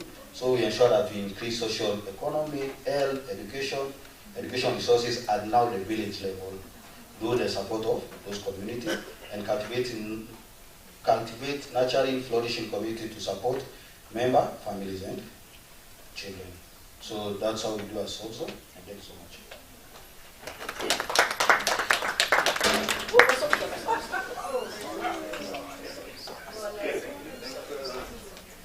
Sorry about that. Thank you so much, Kevin, for sharing us the story. The participants, there's a reason as to why you have to tell these stories. This is just to preparing the ground so that when Professor Michael now comes with the principles of the model and how to apply, at least you have some background. All right? So this is the essence of sharing these stories, especially from the organization that has tried the model, how they have been going about it, and also hearing from the beneficiaries themselves, so that as we come in and as the model is being presented to us, we can even interrogate it further. If the areas that it requires improvement, then we receive your suggestions. So I think now I give it back to Michael to carry on with the next session. Thank you very much. Sorry, Michael, for that. No worries. Thank you. And thank you, Calvin, for taking down. One of the things that I hope you can see is if you find a situation that is complicated, that is even complex, if you can break it into pieces and stepwise, then you can understand how to do it. So how do we eat an elephant? One bite at a time, yeah? Yes. So this is how we do that. These are some images of the farm. So what we found is that we can reintegrate kids who living in the streets, and that it's more likely to be successful when their families are part of the KPJ program. So not just thinking about children, not just thinking about families, but the whole program. I'm happy to report this is the first peer-reviewed findings from anywhere in any LMIC, and there's few just in the US and Canada, to show that children can be reintegrated. So now if, Madam, can you come and take us very briefly through the KPJ program. I want you to see the elements of the program, how it's practiced, and then we'll move to a higher level of theory and how they can be applied in different contexts. If we think about the question, as the theory is coming up still, if we think about the question, what are signs that things are not well within a community? Okay, we mentioned kids on the street, but also we can mention substance use, violence, you mentioned rudeness, early marriages. Anything that can tell you something is not well within a community can orient you to that community to think about applying this model, which is KPJ, and in total, identifying where the villages and communities are weaker and engaging with them is part of what makes up the FCM. Yeah? Good afternoon. I will be very brief because this is what we'll be doing throughout the day and tomorrow. My name is Christine Gatweli. I work with Kuja Pamoja kwa Jamii, the openly named KPJ. I'll briefly go through what we do in the KPJ, but just to start, to make the work that ARC or Watoto wa Ahadi is doing very relevant and not just escape, we have also to go back to the communities so that when Eric and the other children that we rescue from the streets, when they go back home, they find a community that is welcoming, that has addressed the challenges that led them to go to the streets. That is the core business of Kuja Pamoja kwa Jamii. As we heal the family that the child came from, we are also preventing other children from going to the streets. So in layman's language, when we rescue a child from the streets, we go to do our own tracing together with Watoto wa Ahadi Rescue Center. When we find the parent, we invite the parents to form a group, to bring in neighbors and friends, with the assumption that these neighbors and friends are facing similar challenges. As you are listening to Michael present, he said, when we asked children why they were on the streets, they gave different answers. When we asked parents, they gave different. When we went to the government officers, they gave. So it's everyone is involved in ensuring that Eric and other children are reintegrated sustainably in their communities. Tuko pamoja? So when we invite this parent to bring in friends and neighbors, we form a group of 30 people. This group, we start with the basic group dynamics, bringing them together. And mostly when you tell someone to bring their friend and neighbors, they'll bring people that they're of the same class with. Ukweli. So they'll bring people that share similar characteristics, similar challenges, and mostly from the same environment. We teach them on the general dynamics at the very first stage. We'll be going through the 5 stages of the flourishing community model. But at the very start, we teach them on how to create a rapport, belong together, and also be able to communicate and bond together. Because you cannot share your troubles, or you cannot be together with a person that you've not bonded with. Is that way correct? So at the very first stage after they come, we want everyone to feel that they are of the same class. No one is important than the other. So we do a rotational leadership, a rotational facilitation. So each member of the group is given a chance to be a leader on a specific day. So from the 30 members that come, we give each person an opportunity to be heard and also to share their views. All the 30 members rotate in leading the activities in the group. We also do savings and internal lending. We want to encourage them or to invite them to save the least amount that they can afford. If everyone came and we said, let's impose 50 shillings or 100 shillings, there's someone who will not be able to save that amount. So we invite them to get the least amount that the least person amongst them can afford. Most of them choose 20 shillings. So we do table banking or savings and internal lending that when they meet on a weekly basis, they bring the 20 shillings to the group. Sums up to 600. I won't go to the details because we'll be expounding in the next slide. So they bring the 20 shillings, save, and then lend amongst themselves. The loans that you get is at an interest of 10% to be brought on a weekly basis. And then as they grow, as their money grows, they're able also to give long-term loans.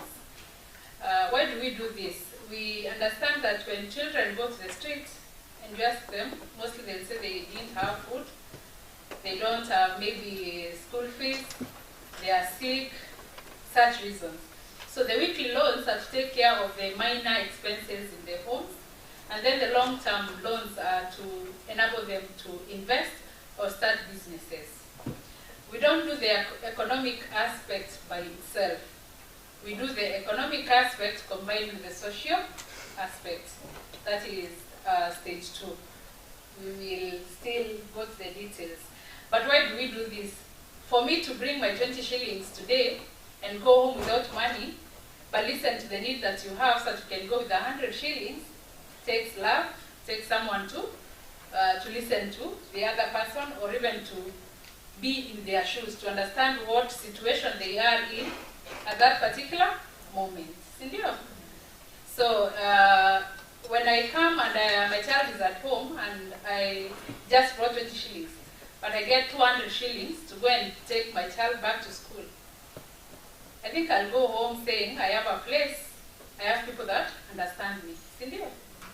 If I'm sick and I get some money, I have people that can listen to my troubles. And earlier on, these people just lived by themselves, stigmatized maybe because of the different problems that they were facing, but now they have people that they can share with their troubles and their listen. So we combine the economic and the social aspects together. Then the third stage, as they are continuing sharing their money and also bonding together, people feeling that they have a sense of belonging and they are valued and loved, they start bonding so closely that they start sharing their problems. So we have a curriculum, 22 weeks curriculum, that we take them through to help them understand that they have the possibility to grow. That how can they be psychologically aware of whatever is happening, and how can they walk this moment together, and how can they grow together? How can they share their stresses, and how can they find solutions together to grow? The 22 weeks curriculum will be expounded, and we will be lucky to do some activities today together so that you can have a feel of what happens in the community. After this, they are able now to, after everyone heals, your heart has a bigger space to accommodate growth. Ama, wakati una stress ndo unafikiria, nika biashara gani nafanya nini? Ni wapi na invest? Sindio? When you're not? So after they've shared through the 22 weeks curriculum, they've emptied their troubles to each other, and then also they've developed strategies on how they can grow as individuals and also as a group. So, then this is where now we invite them to look at their communities, what gaps are there in their communities, and how they can address them. So, like when you hear us talk of the resource committees, you hear in some communities we have education, in other communities we have pediatric disability, HIV, business, development, farming. These are not dictated by SOZO, but the community, when they reach at this stage, they look at their community. These are the problems that we have in our community. Like for example, in question 1, when we asked what do we see in a community that is not healthy, they also do that. And when they look at these things, they will prioritize what they want to address. And instead of just doing all that like in one after the other, they form committees. So the group of 30 gives representatives to, we have groups of 30, lots in one region. We have a total of 14,000 parents that meet on a weekly basis. So let's say in village A, 30 groups, let's say 10 groups of 30 each. So each group gives representatives to go and address the issue of violence. The other group gives representatives to go and check issues to do with children living on the streets or education. Those are the resource committees we are talking about. And these are geared to bring experts together from the community that can source for knowledge and bring it back to the community. So it also acts as a bridge to look for these partners, bring them to the community, and then these people, after they are trained, they take the learnings to the general community, and they remain in the community as a team of experts. So when you go to different communities, you will find different resource committees. And these are the stories or the fruits that we share in stage 5, which we'll get to see. After they've addressed an issue of early marriage in their community, we have a team of experts that can mentor girls, that can mentor boys, so that they can remain in school and have babies at the right time. These are the people that will go to schools, talk to teachers, understand what is it that is making children drop out of school. They'll come back to the community, share with the other community members, then together source for a solution. So when I talk of KPJ and the all flourishing community model, all the stages that we'll be taking today, we have 3 programs that follow this model. We have the KPJ General, where we have a membership of 14,000, close to over 14,000 parents meeting on a weekly basis. But the challenge is that 80% of these participants are women. Do men suffer? Yes. Do we need men in family strengthening? Yes. Do we need men in community empowerment? Yes. So we also have another program that just addresses issues to do with men, but with an approach of family strengthening. So we just don't use the women to strengthen families or strengthen communities. We use women and also so that we have everyone in the same path. We have parents that are living with HIV and AIDS. We also have a program we call Kuja Pamoja kwa Jamii HIV program. They work closely with the facilities to identify patients, and they form groups with the patients to help them fight stigma, improve their drug adherence, and also be able to strengthen their families. I hope I've touched on every single aspect in a, I don't want to say a brief way, but we'll get to understand deeply as we continue. Thank you so much, and we invite you to learn from us as we learn from you. Thank you. Thank you, Madam Christine. I hope that you can see some of the impact this model has with children and families and communities, and some of the operations, some of what we do to implement and that have led to the development of the model. But we created the model as a more theoretical and something that could be applied so that it can be translated to different contexts. In one village, in one county, maybe the issue is kids on the streets more. In another, maybe it's something else. So we wanted to allow the model to be applied. What happened? To be applied across contexts, which is why we engage with science and with theory. So, if you think about a resilient individual, a person who is resilient, you think about someone who something bad can happen to and they come back. But resilience is defined by someone's response to an adversity. What is it called when you respond to an opportunity? Or you grow not because you're challenged, but because you can. We call that flourishing. Yeah? We think about resilient communities, communities where maybe something happened to the community and the community bounces back. What do you call it when a community sees together the opportunity just to grow, just to improve itself? Not because it's defined by this or that adversity. Do you call it a flourishing community? Yeah. So that's where we got the name of the model from. Flourishing communities. So we can think not just and define communities not just by what is bad about them, adversities, but about the opportunities that they have and who is best positioned to see the opportunities that one has in front of themselves. That person, yeah? Or that community. So this is what we mean by flourishing communities. And the model gets us to the place where we can build the community capacity to identify opportunities and to grow in those directions. Of course, those opportunities will include responding to things that are challenging.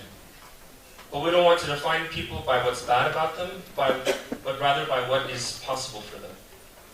Yeah? So, in our own instance, where we began with kids who lived on the streets, and we asked how do we include and reconcile them with their families and their communities. We also asked this about families living with HIV. You can look through any of these group 1 issues, and you'll see some form of loneliness, isolation, disconnection, conflict. So phase 1 is including and reconciling. Phase 2, that we'll look at in a minute, is building together not just economic resources, not just social resources, but those together. Phase 3 is improving mental health and psychological coping. Phase 4 is improving sector-specific outcomes. So we think about the roots, including and reconciling. We think about the trunk of the tree being the structure, building these resources together. You may have the structure, but nothing's moving inside because your mental health is not well. Maybe you have more depression, maybe you don't have hope.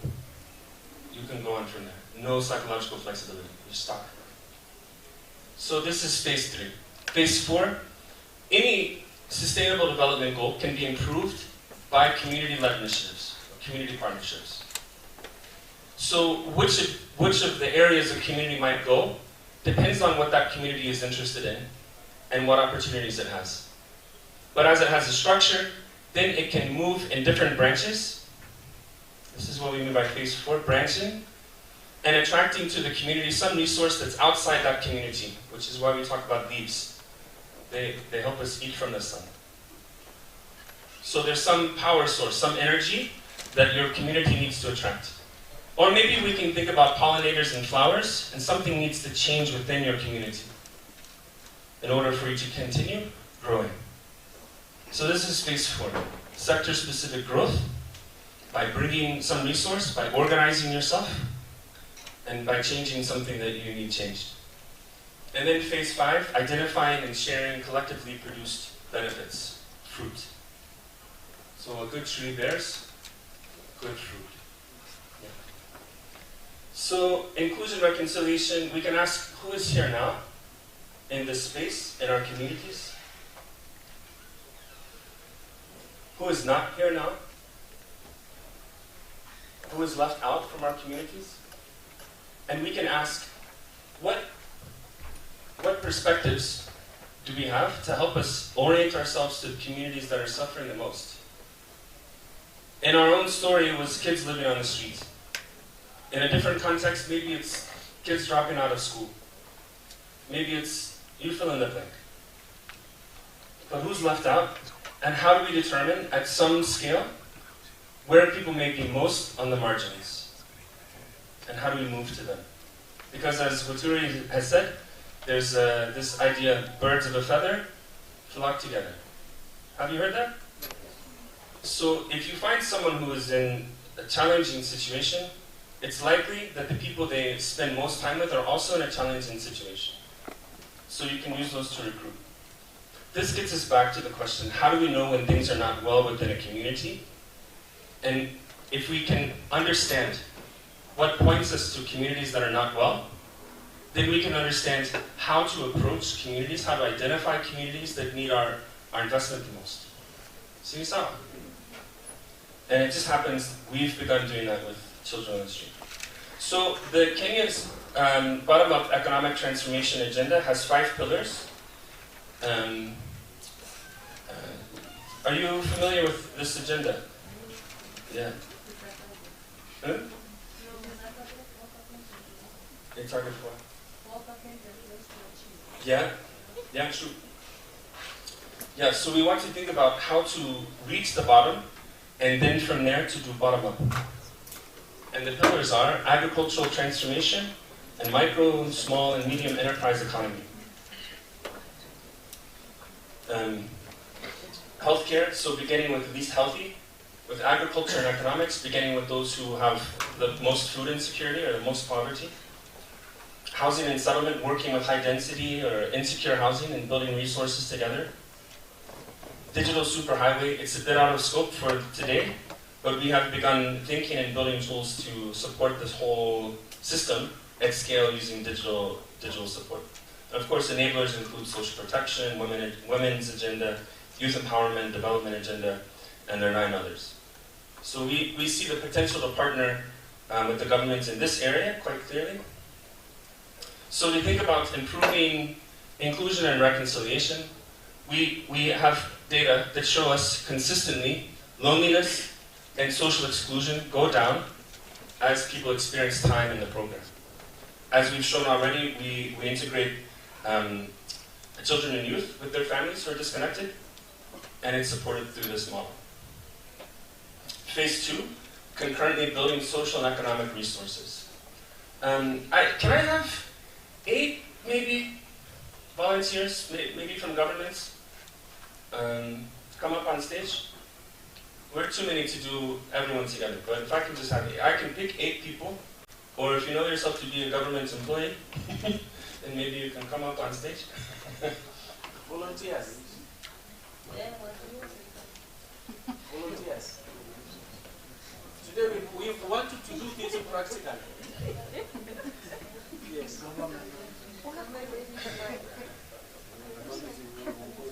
Who's most asleep? If you find yourself to be almost asleep, then come up.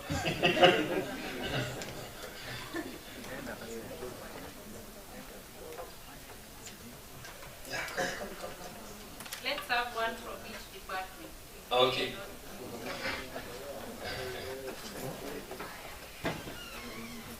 How many do you need, Michael? 8. 8. Okay.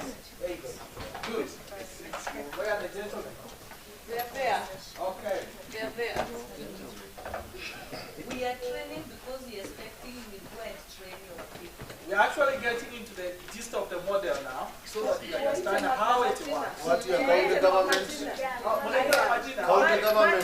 Mutuma. County government. These are not county government. They are part of the Yes. Hakuna hata kumoja. Hakuna hata kumoja kunaye. Wewe chukua zombie za pale na muona wala subcounty. Dennis. Dennis yamuka. I've been charging the children associate. The other ones who are going to go to Dennis. Nani mwingine? Martin, Mutuma, Moses. Huyu ni nani?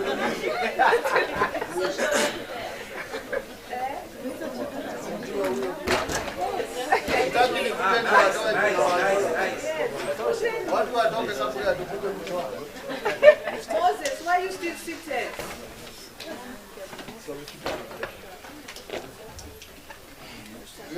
Where is our ICC?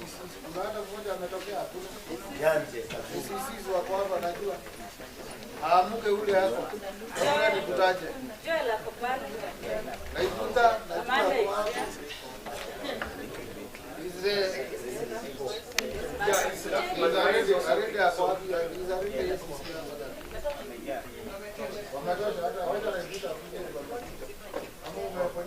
Oh, come.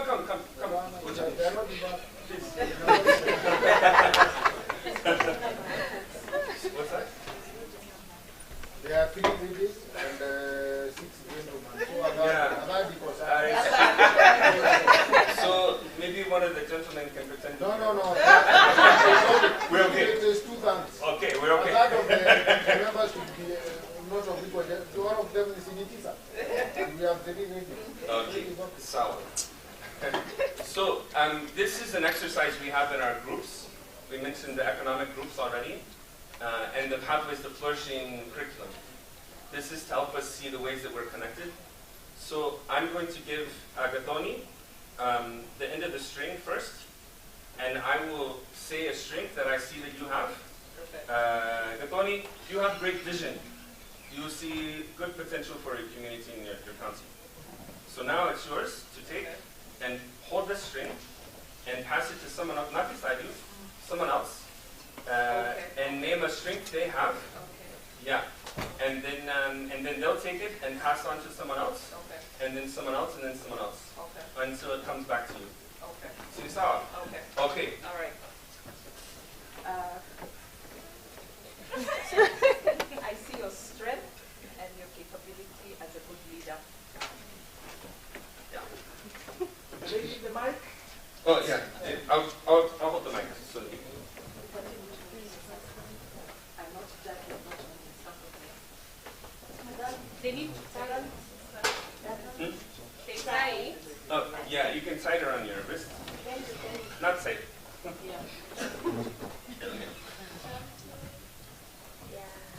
And then just pass it to someone. Yeah, maybe we can make a circle. Yeah, more of a circle. There's not so much space, but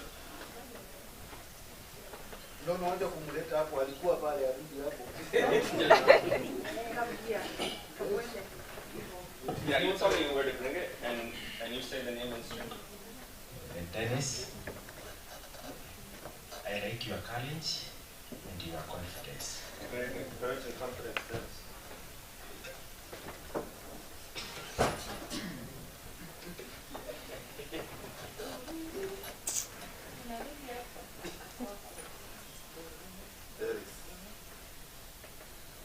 I see strength and determination.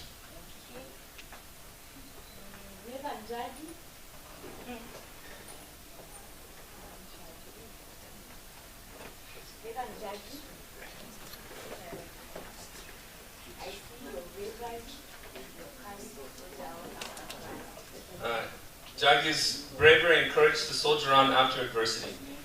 Yeah, good. Kavwele, I see how good you are in giving out when things are needed. Keep doing that.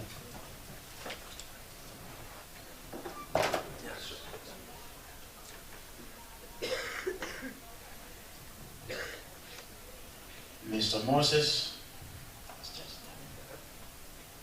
I like the way you operate and you do motivate me a lot.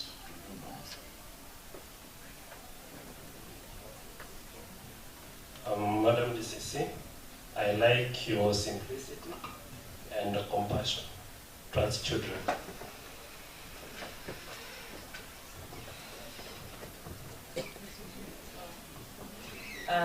Kaributa, I know you are a visionary leader. I know you can impact your society.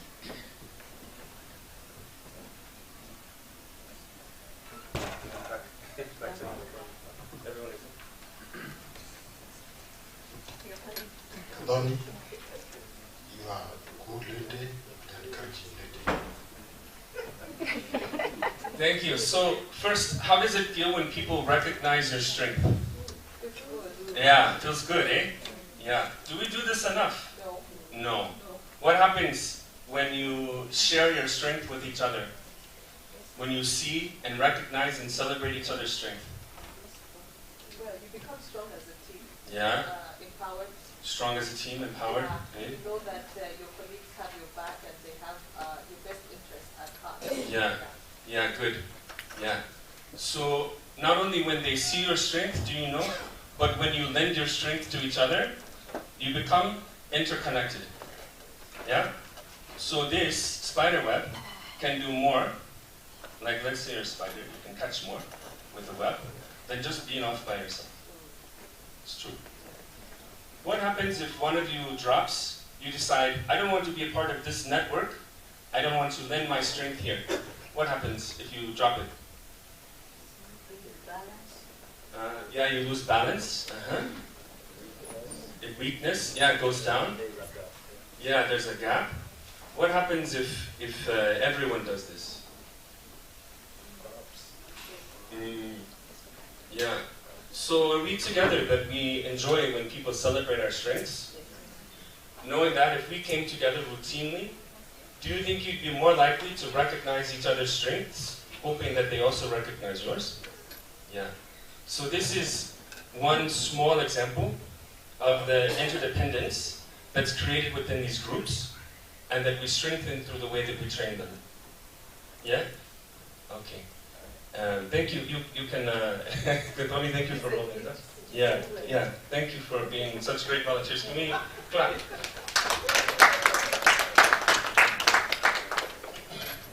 I had scheduled Joseph to have a testimonial, but maybe later, after lunch. Not now. We'll go later.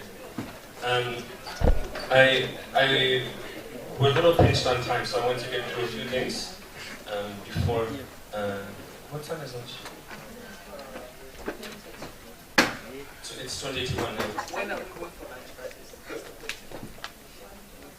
We break at 1. 1:30. Okay.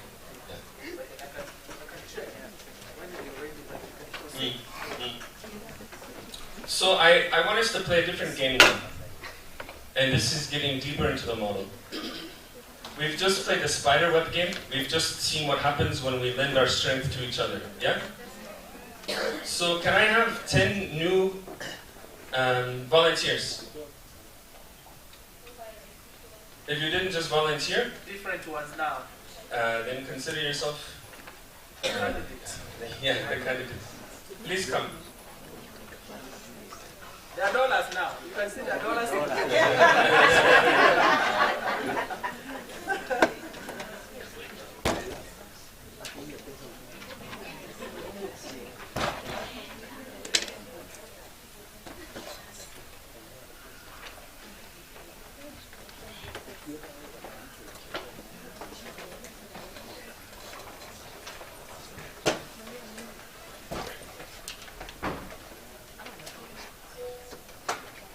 Okay, so everyone knows, and there's no surprises.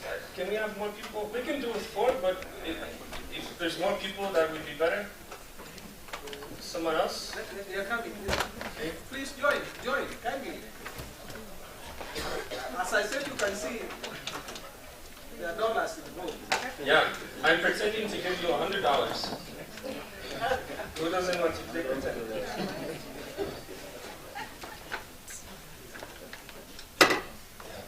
Well, we make it an actual dollars. Commissioner, will you join us? Will you join us? Okay. So, how many more? we're okay. We're okay. What do we have? We have 6.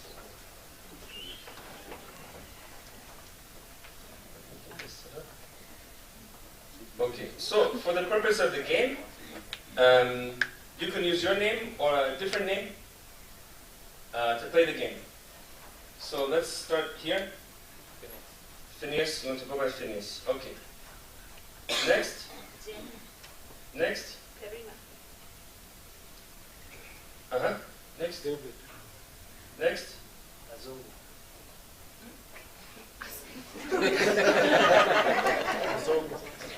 How do you say it? Zoom. Okay. Like Muzungu. Okay. Just like Zoom. Okay, Muzungu. But Kazungu. Okay? Washira, yeah. Of course. Washira. So let me make sure that you understand the game. The game is, I am pretending, I don't have the money, I'm pretending to give you $100. So imagine in your mind you have $100. Whatever you decide to give to the common pool will be multiplied by 3 and then distributed back evenly to everyone. You get the game. So the game is, how much of your $100 starting do you want to put into the common pool? And how much do you want to keep for yourself? So, I don't want you to think too much about it. But just have it in your mind Can you promise me I will not change my mind after I hear what other people say? Yeah? You'll be tempted to, right? But everyone is, we're sworn in, yeah? Okay. Alright, so starting with Phineas, we're going to do this for 3 rounds. And I'll keep the multiplier at 3 for each round. So every time you put in money, it will be, the total pot will be multiplied by 3 and then redistributed. Yeah? So Phineas, round 1 you have $100 US. Sorry I'm using dollars instead of shillings, it's just easier for me. So Phineas, how much are you putting in? 30. Jane? 70. Tanina? 60. David? 80. Kazungu? 60. Washira? 20. Okay. So I have good news for you and I have bad news for you. If you look at this behind you, you'll see all of you. Michael, we have online viewers who are following. Perhaps they can create a space so that they can understand this concept better. Yeah, thank you. So the good news is all of you began with $100, and now you all have more than 100. The bad news is that you have made David the poorest among you, your commissioner. So David has 180, and Washira has the most at 240. Do you see? Do you see the equation? Please go there and point out. So what happens, at the beginning you all had 600. This is the amount that you put in. This is the amount that you withheld. Where's the mic?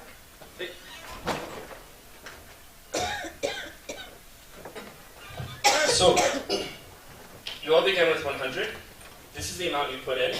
This is the amount that you withheld for yourself. What you put in was tripled and then distributed. So 320 divided by 6 plus 70 is 230. 320 divided by 6 plus 30 is 190. 200, 180, 200, 240. Do you see? Does it make sense? You understand the amount of it? No. And because the amount that you put in, the amount shared, was tripled, and then redistributed, everyone ended up with more money. But the people who put in the most, David, had the least. And the people who put in the most got the least, and the people who put in the least had the most to end with. Do you see?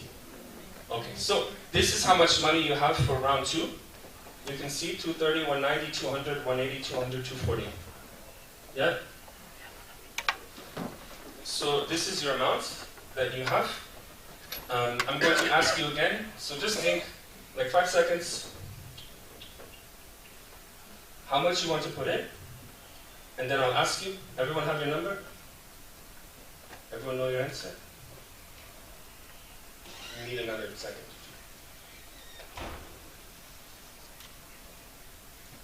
We okay? 5, 4, 3, 2, 1. Okay, everyone good? Settle on your number. Are we good? Check this out. Okay. So beginning with Phineas again. Phineas, you have 230. How much of that do you want to put in?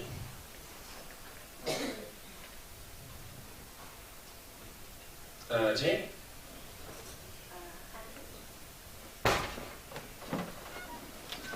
Karina? David? Kuzungu? 70.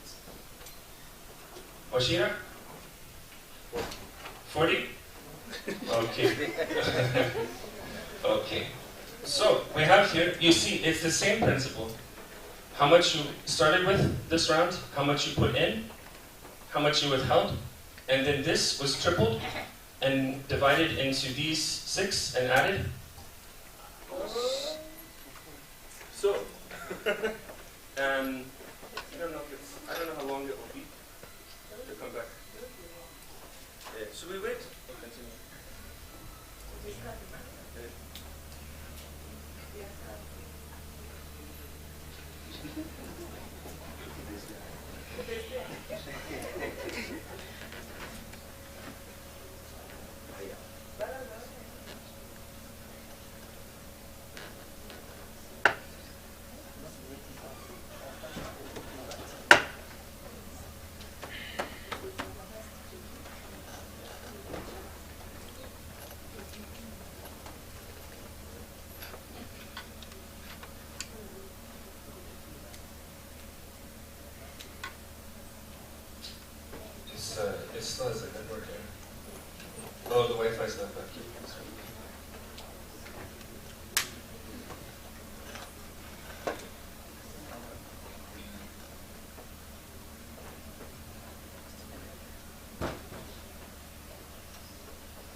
Are you getting the idea?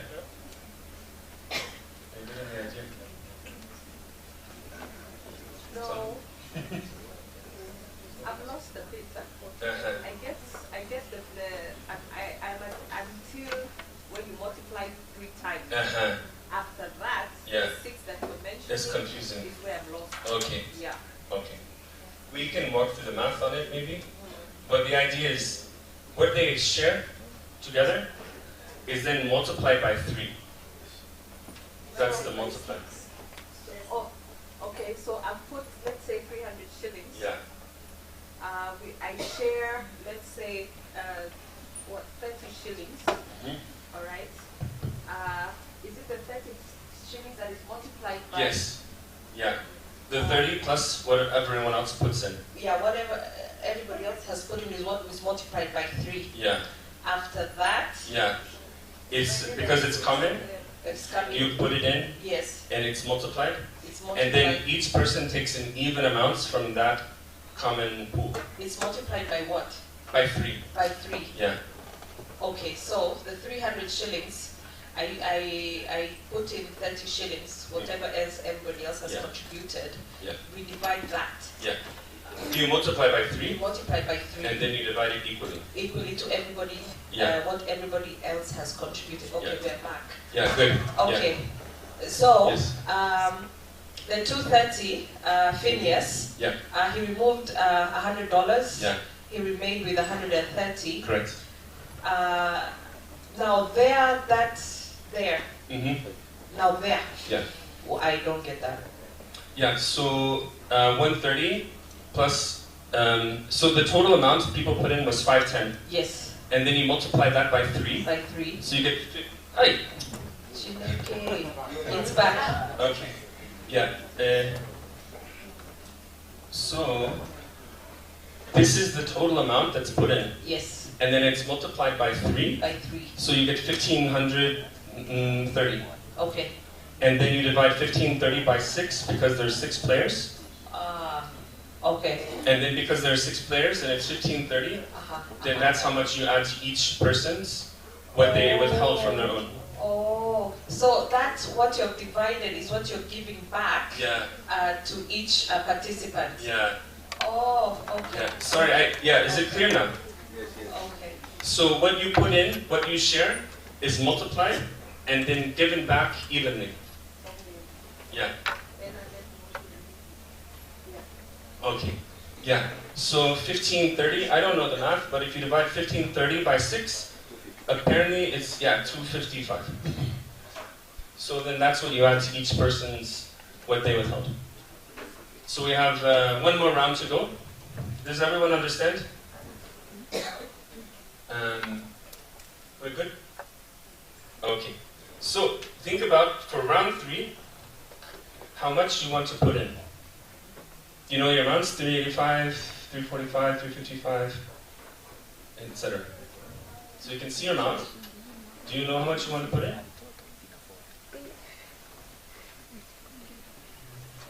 Yeah? Everyone good? Okay. So, for the third round, let's see if I can get this up. It should be sharing. It says on my computer it's sharing.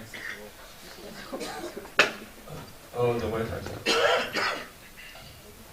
Okay, so Phineas, you have 385, Jane 345, Brina 335, David 355, Kuzungo 385, Wachira 455.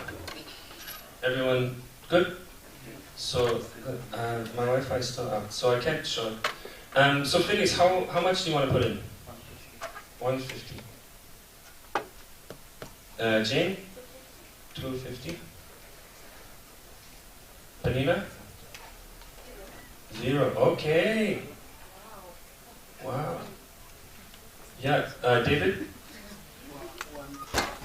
180. Kuzungu?